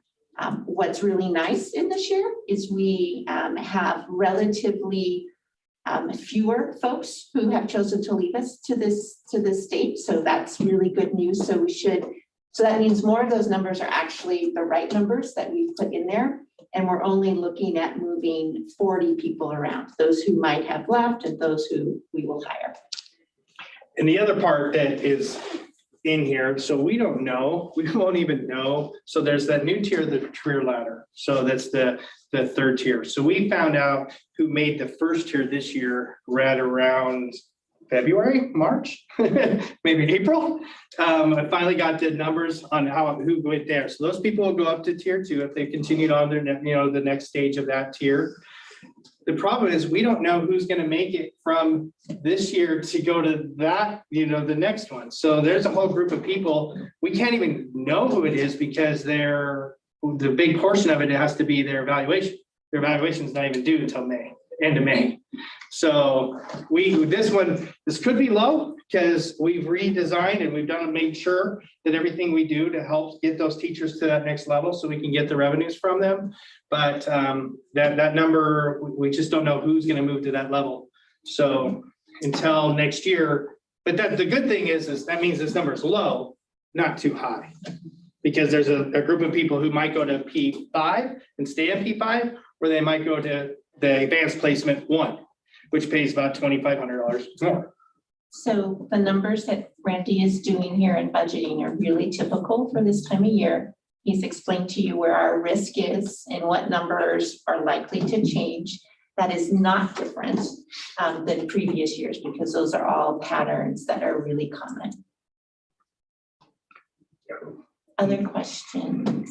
Trustee Russ, did we actually answer your question? I think so, and I think my only last one to really clear my head is right now today, our enrollment that we have right now, I would love to know what that unit count would be if we did our outgoing. We can have that for you. I'll have that for you before the end of the meeting, get honest. No worries. Literally, it's just, they have it still because they've done both, so they can show the difference. Thank you. So, yeah, I can pull it down. I just haven't pulled it down for a while. Is that enough budget for you tonight? Hey, the guy at West State had to do like a 3-hour one, so I'm good with this. Madam Chair, can we take a short recess? Yes. Oh, I'm tired, yeah. I have my crowd left too. I lost him. So I lost my 3 minutes? Great. We'll do a 3-minute recess. like 5 people and me. Hi, I'm Chrissy, by the way.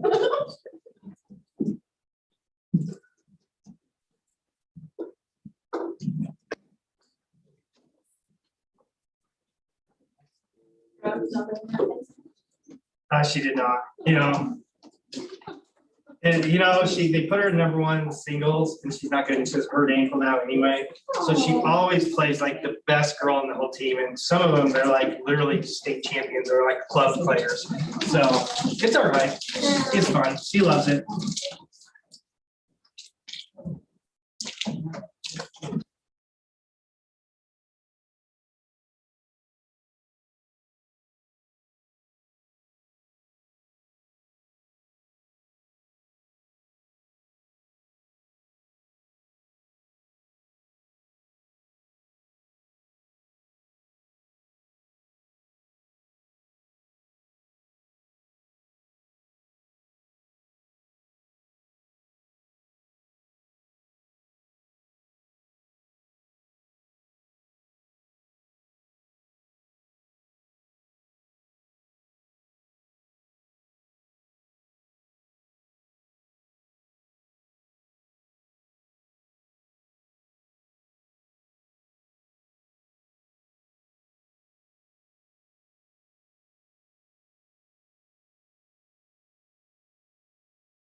Thank you, guys.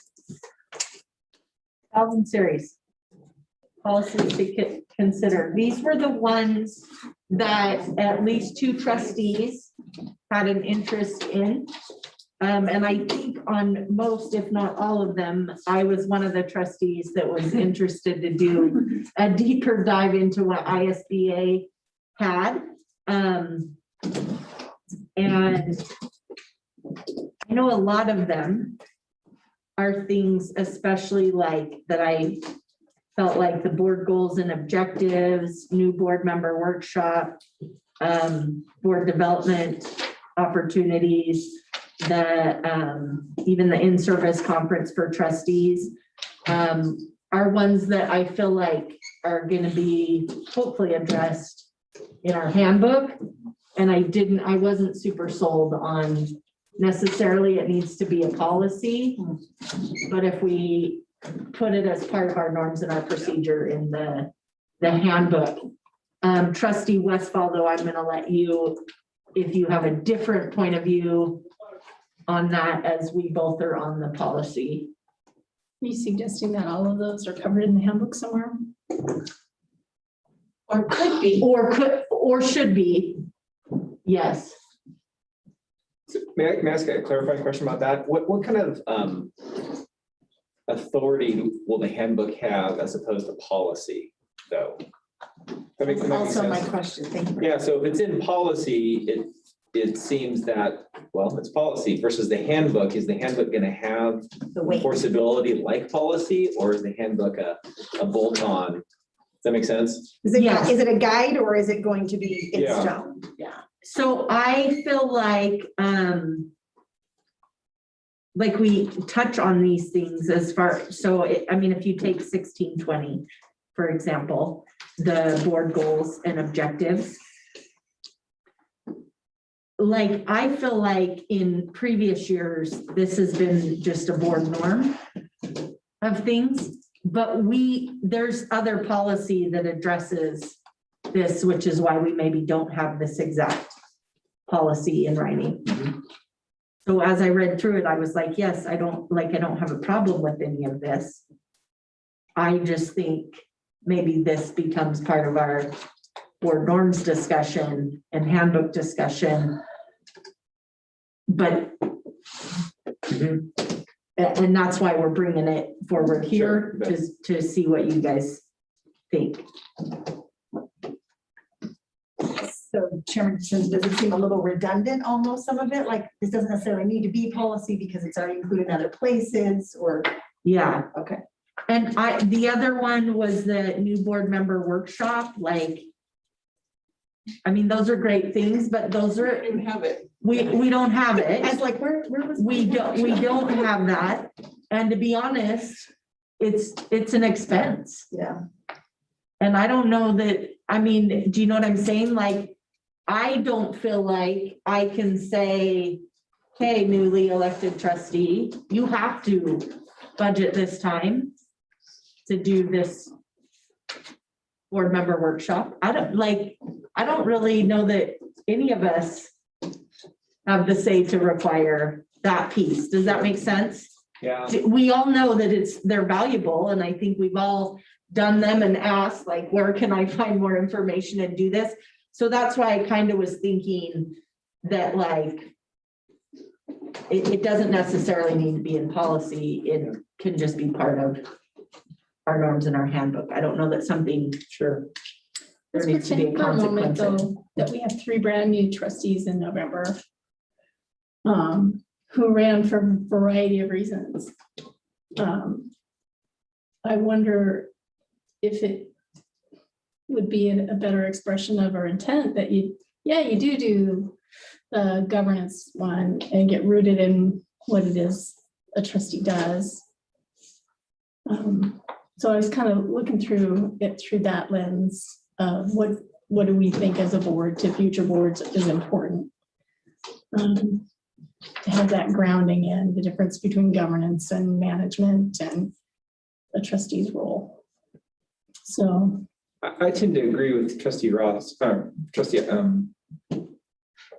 That's the nature of my brain today, I'm sorry. I tend to agree. I'm hopeful. So it seems like policy, a few of these things would be really important to have in policy, but I'm hopeful that the handbook, I'm not sure about requiring the training, you know, I'm with you on that. But I think there are some things that in policy, some of these 1,000 series that should be in policy. I'm hopeful that the handbook can be a really helpful supplement and a primer of sorts for a trustee. Just speaking from my own experience, I felt like I was a few months in and I wanted all that training. You know, I don't think I had an appreciation for it perhaps in day one, but 3 months in and 6 months in, I'm like, oh my goodness, you know, I really need some more help. I still need that help, but I feel it, but I, you know, just experience and having the privilege of being a part of some ISBA things and NSBA things has helped a lot. So I might think the policy is helpful. Some of them, some commitment on trustees' part to do some learning. Whether that's this policy or some such policy, it's important. And then I'll say this last thing, that the handbook, should we get it to a place where we feel good about it? Because I think there's a lot of great material in there. It would be very helpful to have some sort of timeline on a trustee within being elected to review that. I mean, I felt like it was so helpful, you know, us newer people, I imagine you found, you know, and it's all in one space, you know, instead of looking here and here and here, it's like, okay, this is really helpful. I'm working through these things. Yes, I agree. If we're talking about having policy versus the handbook and which takes precedent, I feel like our main function as a board is policy. So I would probably lend towards the policy side of having that in there. And as I was going through the handbook, right, we were kind of going through those first 31 pages. And in the handbook, it would talk about a section and then refer us back to policy. And I would open that policy and a couple of my comments were, I don't think that matches, you know, or some things are different and off. And so I would then say, maybe we shouldn't have the verbiage in the handbook, but just refer to this policy. Just in the same manner, probably that I think our other procedures do that reference back to policy. So that you're not having that, or the reason why we pull procedure out of policy, you're not redundantly trying to change two different documents and consistently make sure they match. You're like, nope, this is the policy. These are the policies we're considering that we have. The handbook has a lot of options of extra things that can still be in there. And we just reference back to policy instead of vice versa. So here's what we need to give today is on these policies that are in here. Do we have suggestions? Do we have things, right? Do we want them on May 17th as a first read? Because we either like them as is, or we like them with some modifications, or we like the idea and we just want to rewrite our own. I mean, I get that's moving forward, what we kind of need to know on that piece of things. So how do you have, I don't know, I mean, just kind of get a general consensus of what you guys are thinking. Yeah.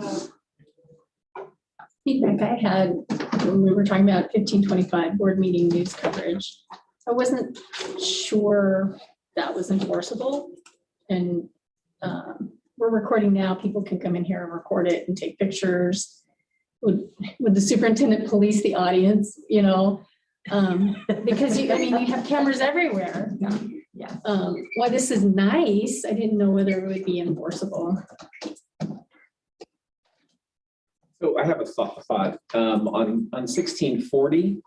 It's in-service conference for trustees. I'm not sure what if that's referring to if that's a vocab word or if there's just general in-service. But it does say in the second to the last line of the first paragraph, second to the last sentence, the board will provide as soon as practical for the orientation of new members. I wonder if we could just change that to something like reading the handbook, you know? The orientation is reading the handbook, and we just ask that that be done, and I mean, it seems very reasonable that that be done in the first 90 days. Is Yeah. that, you know, Even, I mean. or 30 or 60 Yeah, days? yeah. Because that one piece would help to bolster some of our orientation. You know, we have to have a handbook that we've adopted formally and all that stuff. Right. But that would be this policy could be reworked potentially for that. And then the rest of the next paragraph, I think, is all stuff that we would, you know, we encourage these things, participation, et cetera. And I do actually prefer that 1640 to the 1650. Yeah. I mean, 1651, I don't know, does, kind of like you're saying, does like this new board member workshop exist? Yeah. Is this something we have to create as a district or as a board? Is this something ISBA provide, you know what I mean? And then actually documenting a number of hours that somebody. So I mean, I do like what you're saying, Mike, to add, Yeah.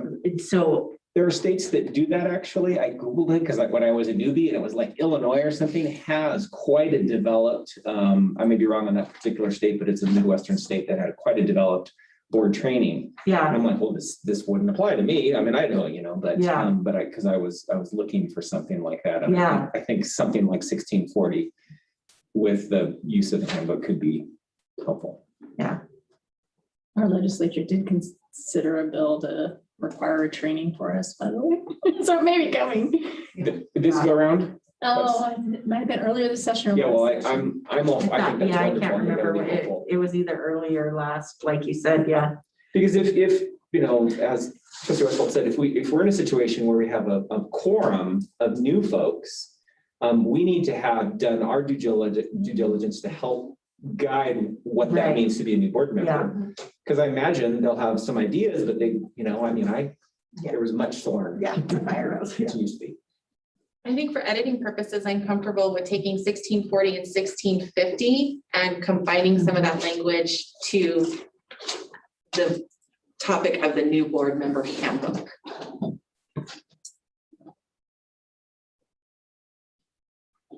Is there specific language in 1650 that you'd like to tell? Like Trustee Kip touched upon, timelines, you know, that instead of workshop, it's handbook, that you're reading that handbook in a timely manner. 90 days, 60 Yeah. days, I mean, a couple of months would be. And that they're still encouraged to attend, and because there are workshops and seminars Right. and conventions and professional development, that's still encouraged. So I liked that language in here too, that's a little bit different than the other ones. So I think we could pick and choose some of those small things, but really for the most part, it's about the handbook that we're trying to get out. Yeah, I agree that, Does that help? like that first paragraph of 1630, no, 1650, sorry, where it just says it's encouraged. I was trying to think of the timelines from January to when like ISB, some of those ISBA trainings are. We just had this May. It's May, right? And then Summer. summer, July or and something. then the bigger, the fall. Seems like In there's the some- fall. I know that makes sense. Yeah, fall convention. Are those consistent? Is it a May, like July and November? Is that? the pattern? They're pretty consistent. They are, Yeah, especially the fall. but they moved July to May, Yeah, they did. Well, this was that. Yeah, yeah, because they're trying to adjust to the election. Yeah. yeah. So, yeah, not so much an hourly requirement, but here's some options. And I like the handbook, getting it into their hands and. I like 1630. We haven't touched on that one, which was the evaluation of the board. I saw that was even a note that Trustee Kip put in our handbook was, do we do this? But obviously that references back to this policy that we didn't currently have in policy. So no, we didn't do it, but I liked that idea and that reference and having this policy. Yeah, that was the one that I for sure was like, yep, Okay. I like that one. Yeah, it's good. Any suggestions, comments on possible? I didn't have any comments or changes on 1630, but I don't know if you guys I didn't, or I just like it there. Yeah, okay. What about 1620? Board goals and objectives. We had a lot of comments about this in our handbook that aligned with CIP, strategic goals, order, who does what, how it happens. And so if we could align that with this idea and decide how we want that language to be, then this would be great and helpful and pertinent, depending on the outcome of that conversation. Yeah, so do we want this to guide that, or do we want, you know, some of what's in the handbook to create our own policy? Again, that's the Well, question, and right? I think there's probably the things you're referencing in the handbook come from existing policy. Well, yeah, and there's, so currently, right, CIP has to go to the state, so that has to Yeah. be developed. We've decided as a board, we like strategic goals, areas, since we have our 7 areas. Yeah. But the order in which those happen and who's doing them is, I think, a conversation piece, especially when you look at this policy that says the board's establishing goals, when really we are currently doing that. We've talked about doing that. But it hasn't happened to date. Right. And so we need to continue to write that out, especially because even in that board handbook, it even contradicted itself. That was one of my comments where it kind of contradicted. At one point, it said the board and the superintendent do, was it strategy goals together? And then later on, it says, no, the board or the superintendent does that and then brings them to the board. So like, okay, which one do we want it to be? Well, and I definitely think this one ties into the evaluation 1630, which part of it is in that last part of it, right? So like, I mean, it's throughout, right? You're gonna set performance objectives for the board itself and evaluate their accomplishments, right? I mean, so there's a couple different places, but then hold an evaluation of the objectives at a work or executive session, right? With all board members present. I mean, I'm almost wondering if those two could be joined together, if this is something that we're thinking, or does that I mean, I don't like to be redundant in like saying we're gonna evaluate ourselves and then somewhere else go, yep, we're gonna evaluate ourselves, but I don't know if this to you guys feels like a different evaluation. I don't think I want to downplay, if you really read this policy, how cumbersome and big of an undertaking this really is. If, you know, maintain two-way communication with the public. Do we have a system set up for that? Have we really fully understood that if we're evaluating that and want to instill upon ourselves onerously these goals and objectives, that we've got platforms and formats and means and methods that this is happening, and that it's also not in direct conflict with the superintendent and the district work and how they do it and how we're evaluating them on that. And so that's where I feel like it truly is a conversation that says, is this collaborative? Is this led by the board, or is it delegated?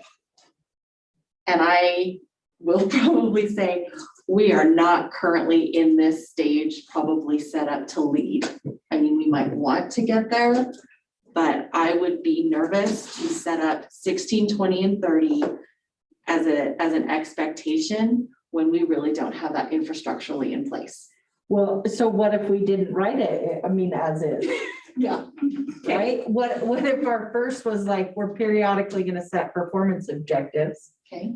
and evaluate our accomplishment on that, whatever that is. Yeah, and I think Yeah. I think realistically, a collaborative effort is Yeah. probably Yeah. more realistic for Yeah. us right now. And so if that's a comfort level where other people agree, and I don't want to lead this and Yeah. see that as well, then that helps us define and know exactly what you're saying of what edits we would have here. And connected to that, 1630, I'm not sure 1630 is redundant. It seems like 1630 is about evaluating, I mean, what it says evaluate our own performance in terms of generally accepted principles of successful board operations. I don't know what those accepted principles are. But then this other one is more, seems to be looked at on an annual basis. We're gonna set out and say, this is what the district's gonna do this year. The one's about internal functioning almost, and the other's about, goals for the year. That's how I read them anyhow. So I'm not sure if they're redundant or not, but I like 1630. I think 1620 needs some wordsmithing, shouldn't we, if we wanted to. Mhm. Because I think collaborative is better. How do you guys feel? Trustee Keller, you as well, what are you guys thinking? I can see where trustee Ross is coming from with 1620 being a big chunk. I think that it's getting pretty specific, and I do think collaborative at this point is what's happening and what's more realistic. I agree on those points. Trustee Westphal. Oh, in 1620, yeah, I have wrestled with this one in the past, and do you have board goals, do you have district goals, what are they? We have our goal for the system, and we have the goals that the legislature wants us to do, like get reading. And our personal goals as a board may be to, just be a rock star and then understanding budgets. Right. And then how do you weave the two-way communication? Because we just have. Yeah, so a shortened version of that, if we want to do one for ourselves as a governance organization, what goals do we have and how we work and operate and what we know and what we do and how will we do it? That might seem more important to clearly define right now for us. Is our governance goals and our process. Yeah. I'm hearing we hold off on 1620 and focus on the other goals we're setting already. Okay. You feel like that was enough on? I heard hold off on 1620 and work on 1630. Is that true? I think 1630 was a good as is, yep, for first read. And yeah, We discussed combining 1640 and And 1650. yes. And I think that's all four, right? You do have 1645 in the middle of that, I missed that one, which sorry. is really more board development. Oh, yeah. Thank you. Really detailed on the how. It's a little more. the same. Yeah, this to me is way more procedural and not policy. Yeah. I think that's why I probably forgot it. I was like, this is definitely a handbook Yeah. It's of much like more- how we're I going to agree. do things, right? And then I heard we didn't think 1525 was very easy to implement. Correct, I agree. That's good. Mhm. Okay, Wow. thank you guys. Excellent.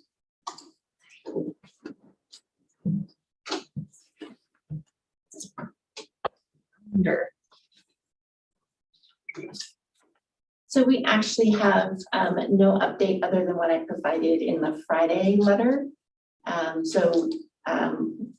The calendar committee will reconvene. They will look at the results of what staff wanted to say, and then look at next opportunities. So I think the thing that would happen next if the calendar committee would be to ask parents more in-depth, ask their opinions on the Wednesdays. Okay. And I know we put this on here mainly because we weren't sure if the calendar committee in their meeting would have information for us or not. So we just were holding a place really in case we needed it.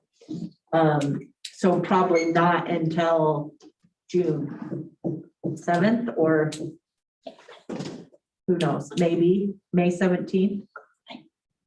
I You don't know. can't tell you. Yeah. We've got survey results out there that I haven't seen it, so I don't know what's gonna happen. Yeah. So, I'm thinking probably, yeah, not till June, if they're gonna do a parent survey and so. And is that for the end of this year? Because was that, yeah, no, No, next that's year, for next. 2022 calendar Yeah, adjustment. it's possible, yeah.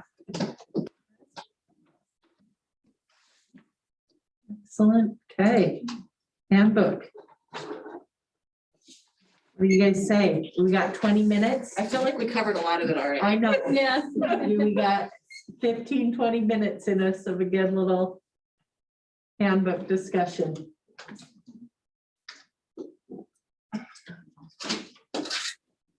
What's our goal of what do we want to get out of this discussion? Well, what do we want this to look like? Okay, Yeah, what do we think is we need this in here? Like, one thing I really liked and agreed with that I was thinking was, I think, Mike, you had said, like, this needs to be up at the very front, which was kind of, so I'm trying to, Yeah, sorry, I thought I wrote the page number down and I didn't. you know, if there was one thing, having some sort of an executive summary, I think is probably what that was referring to. Andy, you know, having some sort of bullet point list, there's 80 pages here, right? Or 60, I'm sorry, 60 pages here. If a trustee can turn to page 5 and read 2 or 3 pages and have an outline of some of the main points of being a trustee, that just would be so helpful, it seems. Yeah, like kind of what I heard you say, Trustee Ross, a little bit earlier was possibly, instead of, like you said, having the exact policy in this handbook, like have just a synopsis of the policy and then a link to the actual policy. So because my math brain goes, there's too many words on this page for me to read and gets way overwhelmed by it. And I know everybody doesn't work that way, but being able, like you said, Mike, to be able to find okay, what are specific school board powers? Okay, short synopsis. And I even think, you know, I think back to David's shorter list of these items, right? Where it's like a word or a term. Yeah. But then let's link it to all of them and cite the code, you know. So that it's slightly more user friendly. yeah, I 100% agree. I think the first 15 pages could be shrink down to a title, like vacancy, and then refer to policy, you know, NSD policy this. As a trustee, I think it was 2 years before I started seeing Idaho code, right? And so the same thing, school board duty, like you said, just enacts policy and bylaws, and then the Idaho code that goes with it instead of all the words. Yeah. I 100% agree. And I agree too, that this doesn't have to be the first thing we see either, that typically that maybe the first thing is a little bit more of the subtle procedures of what's expected that isn't in policy. So page 18 is the duties and responsibilities of individual trustees, which I agreed with Trustee Kip of like is not the front, putting this up at the front. When we talk about links, Even the board meeting probably up to the board meeting protocol section and including that on page 20. I kind of thought those were really like, these are some of the really first things, especially like prior to your first meeting, right? it's the stuff you're dealing with in the. If you could even get that read and done, right, would be huge.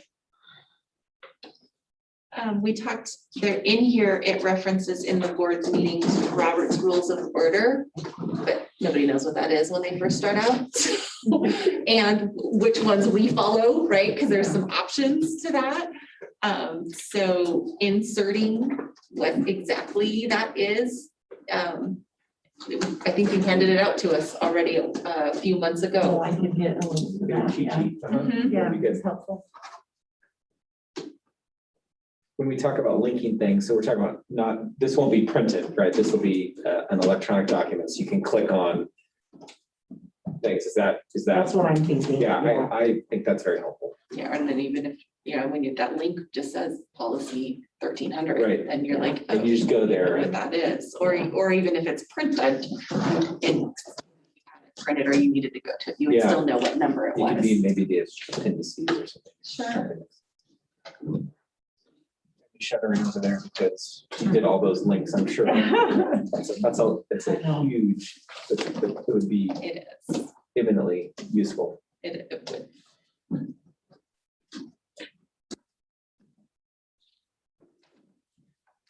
I agree with Mike's comment, and also Chairman Simpson, page 18, I think would be first. As a person who was recently new, I think that's exactly what I'm looking for. What do I do? What am I supposed to do, me as a person, more than, what does it mean to, just the whole overall board? You kind of just want a specific, what's expected of me right now as a new trustee. So I like having that being first. Like you said, Mike, that's the forefront of their mind. And then when I get there, how do I do my job? How do I Right. make a motion? Yeah. And navigate. And am I supposed to? Can I? Yeah. Those big picture things are very important, but you're living with, what do I do Yes. tonight? It feels a little secondary. Yeah. Yeah. And all important. I don't want to negate that that's not as important, but I agree that that comes first. Touches on communications, open meeting laws, those kinds of things. Yeah.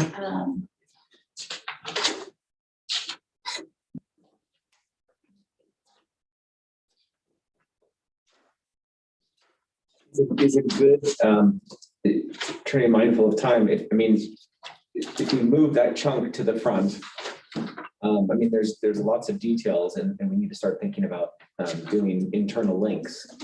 Can I tell you what I may be thinking? Oh, yeah, please do. I know. 'Cause I'm you're thinking trying out- to no, I'm think, thinking how out do- loud How do and we I'm just- get, yeah, how do we just thinking get out loud. maybe this? I'm wondering if we do some homework for June 7th. Okay. And for June 7th, the 5 of us split up, and it's really from page 4 to roughly page 31. And we do some of that like short synopsis of things and then link the policy. Does everybody know how to do that, or can I make a video and send it out? Sure, to make you a guys? video. Yeah. I mean, I'm I happy, could I'm try to happy figure it out, but to make a video and send it, but I'm thinking that way it's what our eyes one more time on our policies and our procedures, working through it, and then we can even talk about order June 7th, and then possibly bringing just some comments on the second half. How does that sound to you guys if we do that, or is that not I'm just trying timely? to think about how we facilitate it. If you're all in one document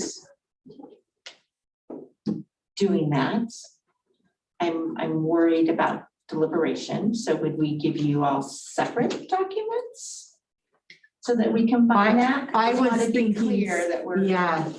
So what if we made assignments, and if we're gonna make assignments, you might hate me for saying this, suggestions, but I think we just do the whole 61 pages. We're gonna break it up. Okay. Maybe that's two, maybe people are throwing things at me, but if we're gonna split it up, it's gonna be a small enough chunk. And then we leave this document alone, and perhaps we just come up with a new, and I make my presentation of my 12 pages. Is that? kind of copy, paste, edit over here, and then Yeah. come back with it. Yeah, instead then of there's been wording. deliberations. This document remains intact. I'm creating more work for us because then we have a new, we have a new document, but it's one path forward. It's one potential path forward. Divided into 5 chunks. Yeah, exactly. So, you know, and I'm not good at math usually, but it'd be roughly 12 pages a piece. Yeah, You know, it's, you yeah, just- it's 6 feet when you take Yeah. like table of contents out and just the actual information. Yeah. I think, and if we That's right. did that like in our own, if we all did it in a Word document, so that they're compatible when we come back, but like superintendent saying that it's not a shared document and there's no, And then would you be Crisscrossing of- comfortable if trustees submitted that to the clerk when, so she can make that part public? So then she just makes the 5 documents, one I document. know it's just work session, but I just want to know, are you okay with the Monday of work session? Do you want it before then? But would need to make those 5 individual documents public. yeah. So at that meeting, we would walk each other through what we suggested for changes. Yeah, Yeah. yeah. What, Tammy, what date before June 7th would you need? So just not to combine them together, just for us to have them submitted to you, to then put them in the board docs as public. At least the Thursday before, June 3rd. That's when I finalize everything for the meetings. How do we feel about? I was This is a thinking, month from- Randy asked the board, what other things do you need in the budget? And I'm like, an assistant to the clerk who does our board member handbook and does our edits for us. Ensures that we get this done. How much does that cost and can we put that in? The board hired a consultant to produce this, if you Yeah. remember. Exactly. Yeah. So maybe that's not far off Not a to consult, yeah. really, I mean, if this is a high priority, we recognize we do even have that November timeframe. We want to produce this document. Can we? That way, we still get to collaborate, talk, have ideas, but we've got somebody that we know is doing that edits for us. Like even right now, we spit off a ton of stuff that we want to do. That was enough direction to get somebody started, to start linking policies, pulling that out, getting it squished together till the next time we come together. And then we're just understanding, we're volunteers doing our best with our knowledge of putting this together. And we've got a helper that's facilitating getting this accomplished in as most expedient of a fashion as possible. I'll second that. We're not. I know we're not. I know we're not. That's my proposal. With that steps moving forward, then maybe possibly putting an action item. Would we need to vote on it for an action item? I want to make sure that we're using funds responsibly. And if that, regardless if that's something we want to pay whoever to do outside of what they're doing, you know, or for that task specifically. What we think it's gonna cost and what allocation do we have? Because it would be this current year's budget that we just. I would be open to seeing that as an action item for in 2 weeks for a follow-up on this. Or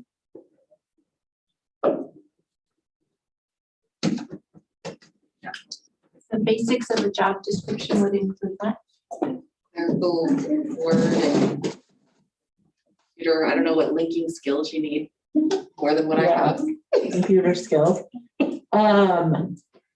So this person would come to a work session, listen to your comments, go do it. You look at it again, listen to your comments, go do it. Yeah.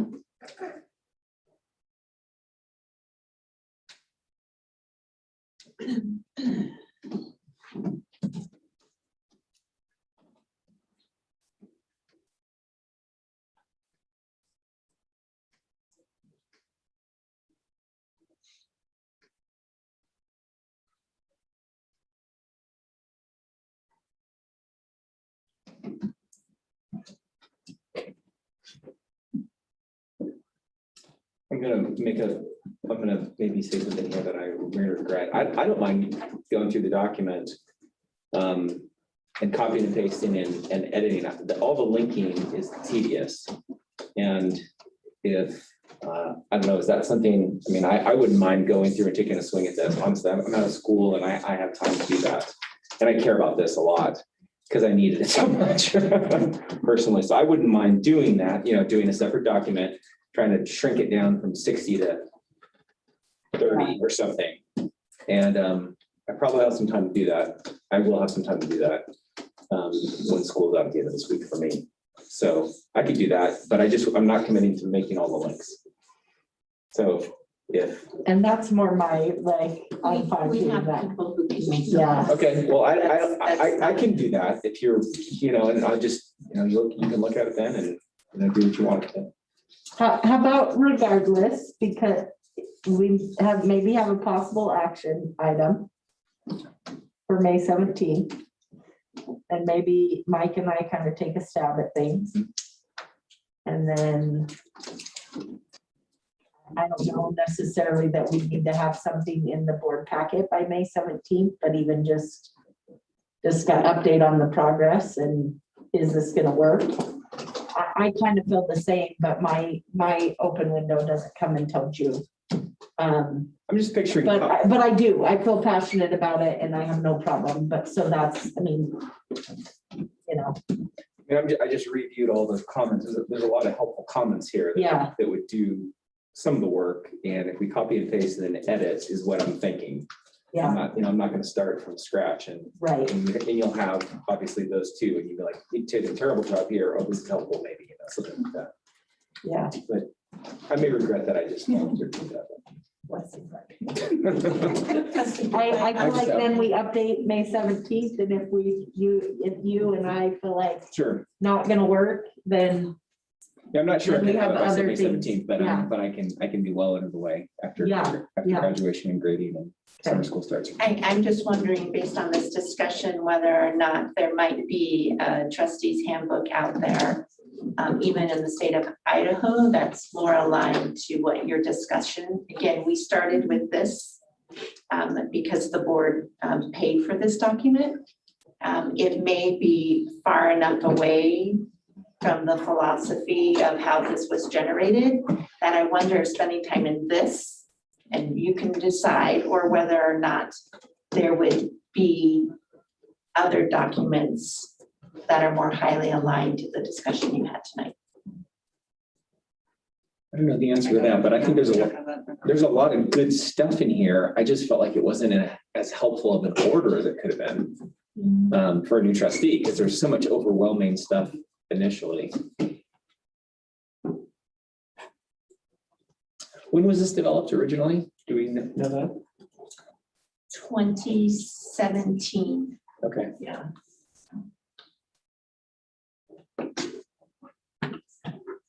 My 2 bits, just as I was the most recent one to read this with fresh eyes, is that a lot of it felt like a foreign language to me. Like if there's a way to just simplify some of the words, and I know there's a lot to learn and these words are important, so I don't want to say that, but it felt very overwhelming. Like, I don't even know what language this is, Yeah. So if there's a way to simplify, or maybe a glossary, or I don't know, some way to say these are what some of these things mean. It felt like it's written in a very educational language, which is healthy and good to know, but when you're just trying to take it in for the first time, it felt very overwhelming. Yeah, I felt the same way. When you first started, the vice chair and the chair at the time, we met to try to do that campaign and bring So documents. helpful. Was there anything in that stood out to you that was helpful that you think might?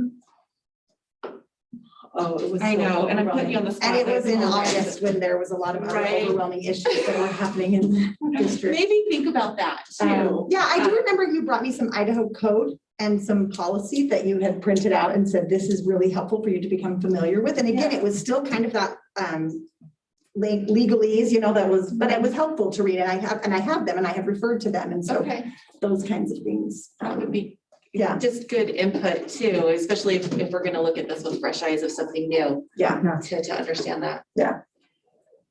But at the same time, this isn't just the first, the handbook's not intended for someone to read once before they run to their first meeting. So Yeah. I know that as I'm saying that, it needs to maybe be dumbed down, but it's also important that all these things are there so that you can continue to look back and refer to those things. Yeah. Also the book that Allison brought me, which was, what was it, School Board for Dummies or something? Something How not that, to be a terrible board. yes, how not to be a terrible board member. That was also very helpful in a lot of ways as well. So, Okay. Do we feel like we all have what we need? Just making sure that you two have access to a copy so you can manipulate. Oh, Is that correct? Yes. I believe we did, yeah. I think the one that was emailed to us is, I can. So make a you copy have- and paste that, Yeah, It's a shared document. yeah, that's Yeah, right, that's what I'm yeah, looking at. Yeah, Yeah, thank you. thank you. Okay, 9 p.m. All right, we We're can. gonna adjourn. Thank you. All the change.